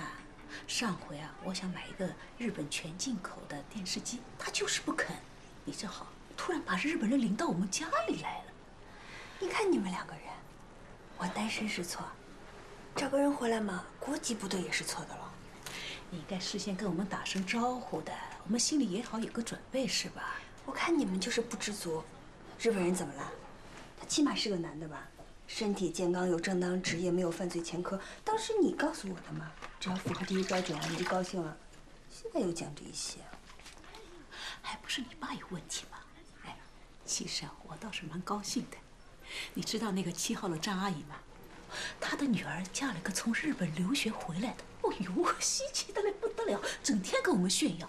你这下好了，直接给我找了个原装进口的。等那个结婚的时候，我一定要好好刺激刺激。妈，我们现在只是谈朋友啊，没有讲到要结婚的，你不要在中间瞎搞，当心拔苗助长的。妈拎得清的，你放心。妈帮你搞定你爸，都什么年代了还种族歧视啊？你说是不是？他要是不同意啊，他要是不同意，哎，我就把他治那个糖尿病的药藏起来，那个药也是日本进口的呀。哎呦，趁妮妮她不在啊，我有几句话想问问你。啊，你问吧。你和我们妮妮是认真的吧？哎，既然你是认真的，那打算什么时候结婚呢？这个，我和妮妮暂时还没这个计划。没这个计划呀？哎，你们不打算结婚了？不是叔叔，不是没这个计划。我说的意思就是。暂时还没想到那么远，不好意思，我的中文不好。我不知道你们日本人是什么情况，也许你们比较开放，这方面比较随便。哎，但是在中国呀，两人只谈恋爱不谈结婚，这情理上说不过去的呀。叔叔，现在时代不一样了，我和妮妮。想先发展事业，然后再走走看看。今年多大了？有30了吧？对。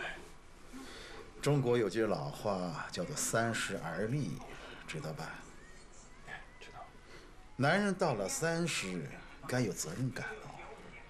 你看那街上那些30多岁的男人的，还不结婚，那就是吊着膀子混日子的男人，太没出息了。当然，我不是说非要你和我们妮妮怎么样，是吧？因为今天呢，你是作为妮妮的男朋友坐在这儿，有些话我必须该说的。不管来的是谁呀，这都是我的开场白。妮妮是我的宝贝女儿，谁要是伤害了她，我可以跟她拼命的，知道吧？来吃水果，图姐吃水果。不要神经病，你看这样跌疼嘞！哎，我不得了，自己掉。图姐吃水果啊！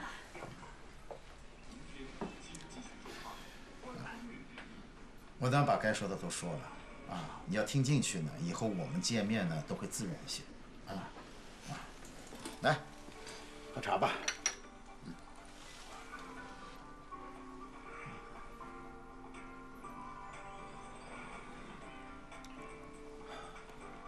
好茶，知道是什么茶吧？碧螺春。哟，你还挺有研究啊。在日本，喝茶是非常严肃的事情。日本有茶道文化的。我知道你们那个茶道呀。形式大过内容。早年我们中国茶叶运到你们那时候谁家要有几斤茶叶，那就算是贵族的了。那就跟现在韩国一样嘛。你看那些韩剧里边，哎呦，把几根破排骨那绸布这一包美滋滋的就把它送成大礼了。哦呦，侬今朝做啥了？油多得来不得了。图姐，你别介意啊，别介。不好意思，我得先走了，公司有急事。您再坐一会儿嘛。有机会再来拜访。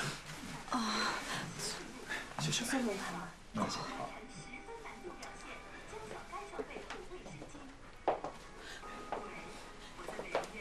妮妮，外面了，披上衣服。图姐来啊！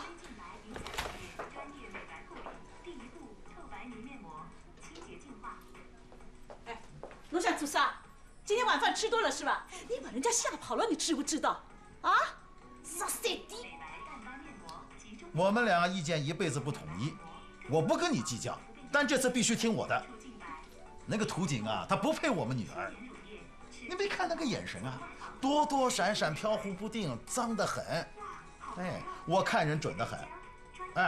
你就信我这次我们妮妮不能跟他在一起。你得了吧，你连我都没看准，你还看人准了你？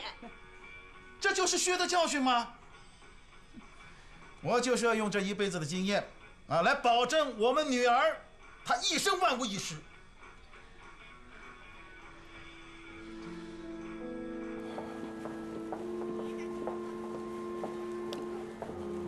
图景，你那么慌慌张张跟逃命似的，也太那个了吧？我爸他是有点。妮妮，你的忙我已经办了，接下来你要把你该做的做好。不是我。还有，你是我们日本企业的员工，所以你和你的家人都应该为我们日本企业在中国，为像你这样的年轻人提供工作机会而感恩。希望下次再和你爸爸见面，他对我的态度会不一样。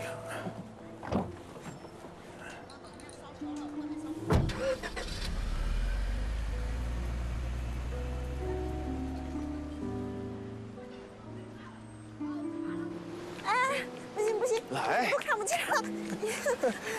你就跟着我就行啊！哎呀，不行，把手放开！哎呀，你信不过我，我信不过你，过来。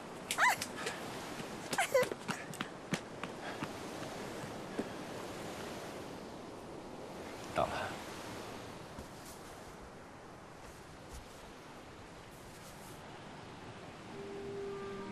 大晚上的，你带我到海边来干什么呀？你陪我这么远跑到这儿来，不就为了看海吗？可是谁要晚上看海啊？黑乎乎的，多吓人啊！白天的海洋是阳光和沙滩，夜晚的海洋只有仇恨和死亡。这首诗听过吗？真是的，越说越吓人了。我走了啊。哎，不许走！只要你来了，就回不去。我给你看样东西。看什么？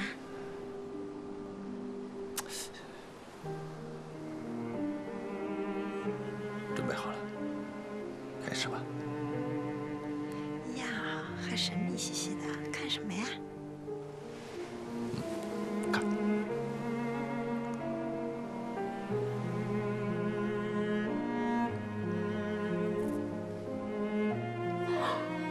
天哪，好漂亮啊！其实夜里的海也很美的。你专门找人弄的啊？特意为你准备的，这叫海面星空。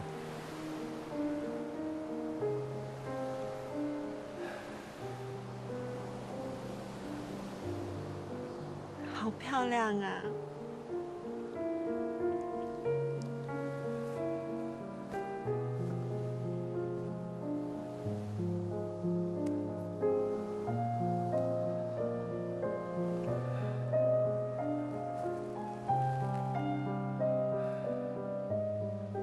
冷吗？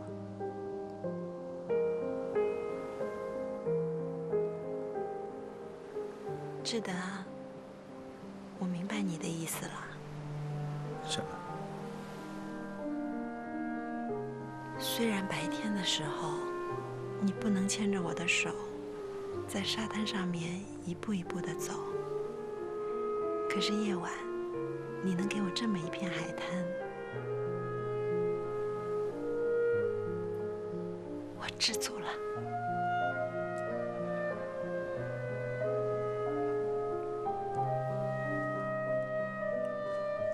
真的知足了。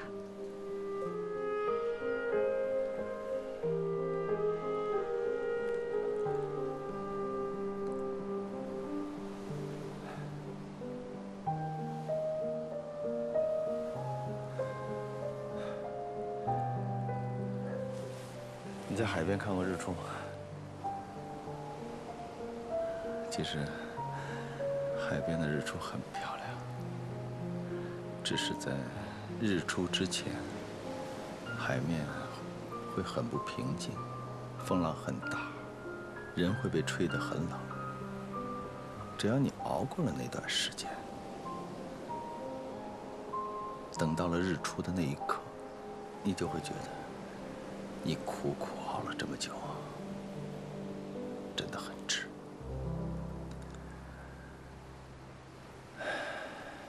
小姐，我们快等到日出那一天了。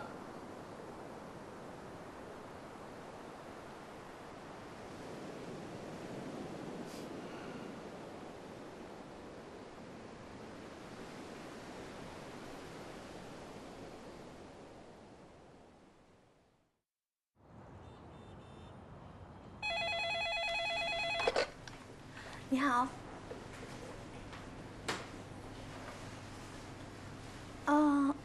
好，我马上过来。Lisa， 我有事先去趟市场部。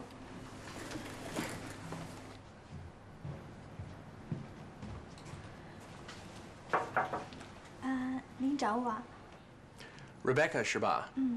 啊，进来吧，请坐。今天找你来，是因为我听很多同事说，你在前台做的工作非常好。Rebecca 在前台做了几年了？3年多了。那你对你的职业有什么样的规划呢？那你要不要到我们市场部来工作，从宣传专员做起，怎么样？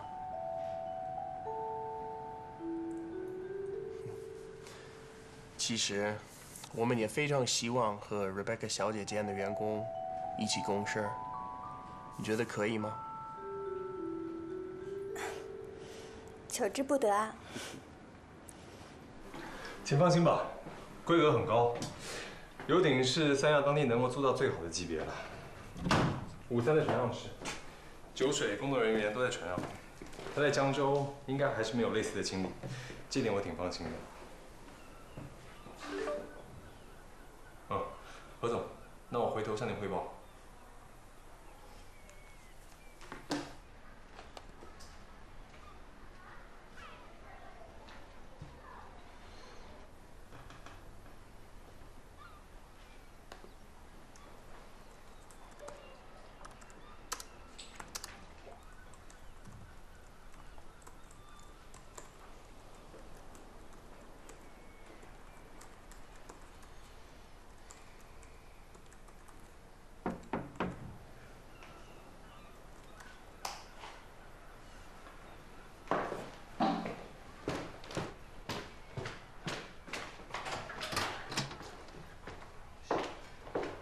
船都检查了吗？酒水配套都不会有问题吧？昨天晚上和今天清晨，我和市场部的人都检查过了，没什么问题。如果没什么事，我们走吧。哦，对了，今天你跟明达不用去。你自己去啊？你们自由活动吧，啊，很漂亮。谢谢。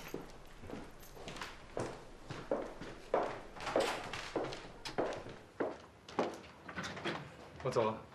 啊，好。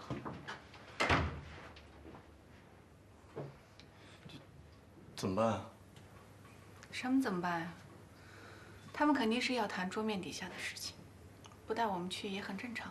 那咱们怎么才能知道他们谈的细节啊？你怎么那么好奇呀？哦，没有，我随便问。那咱们现在去哪儿？我是要回房间补个美容觉，睡醒了去海边晒晒太阳。你我就不知道了，自己安排吧。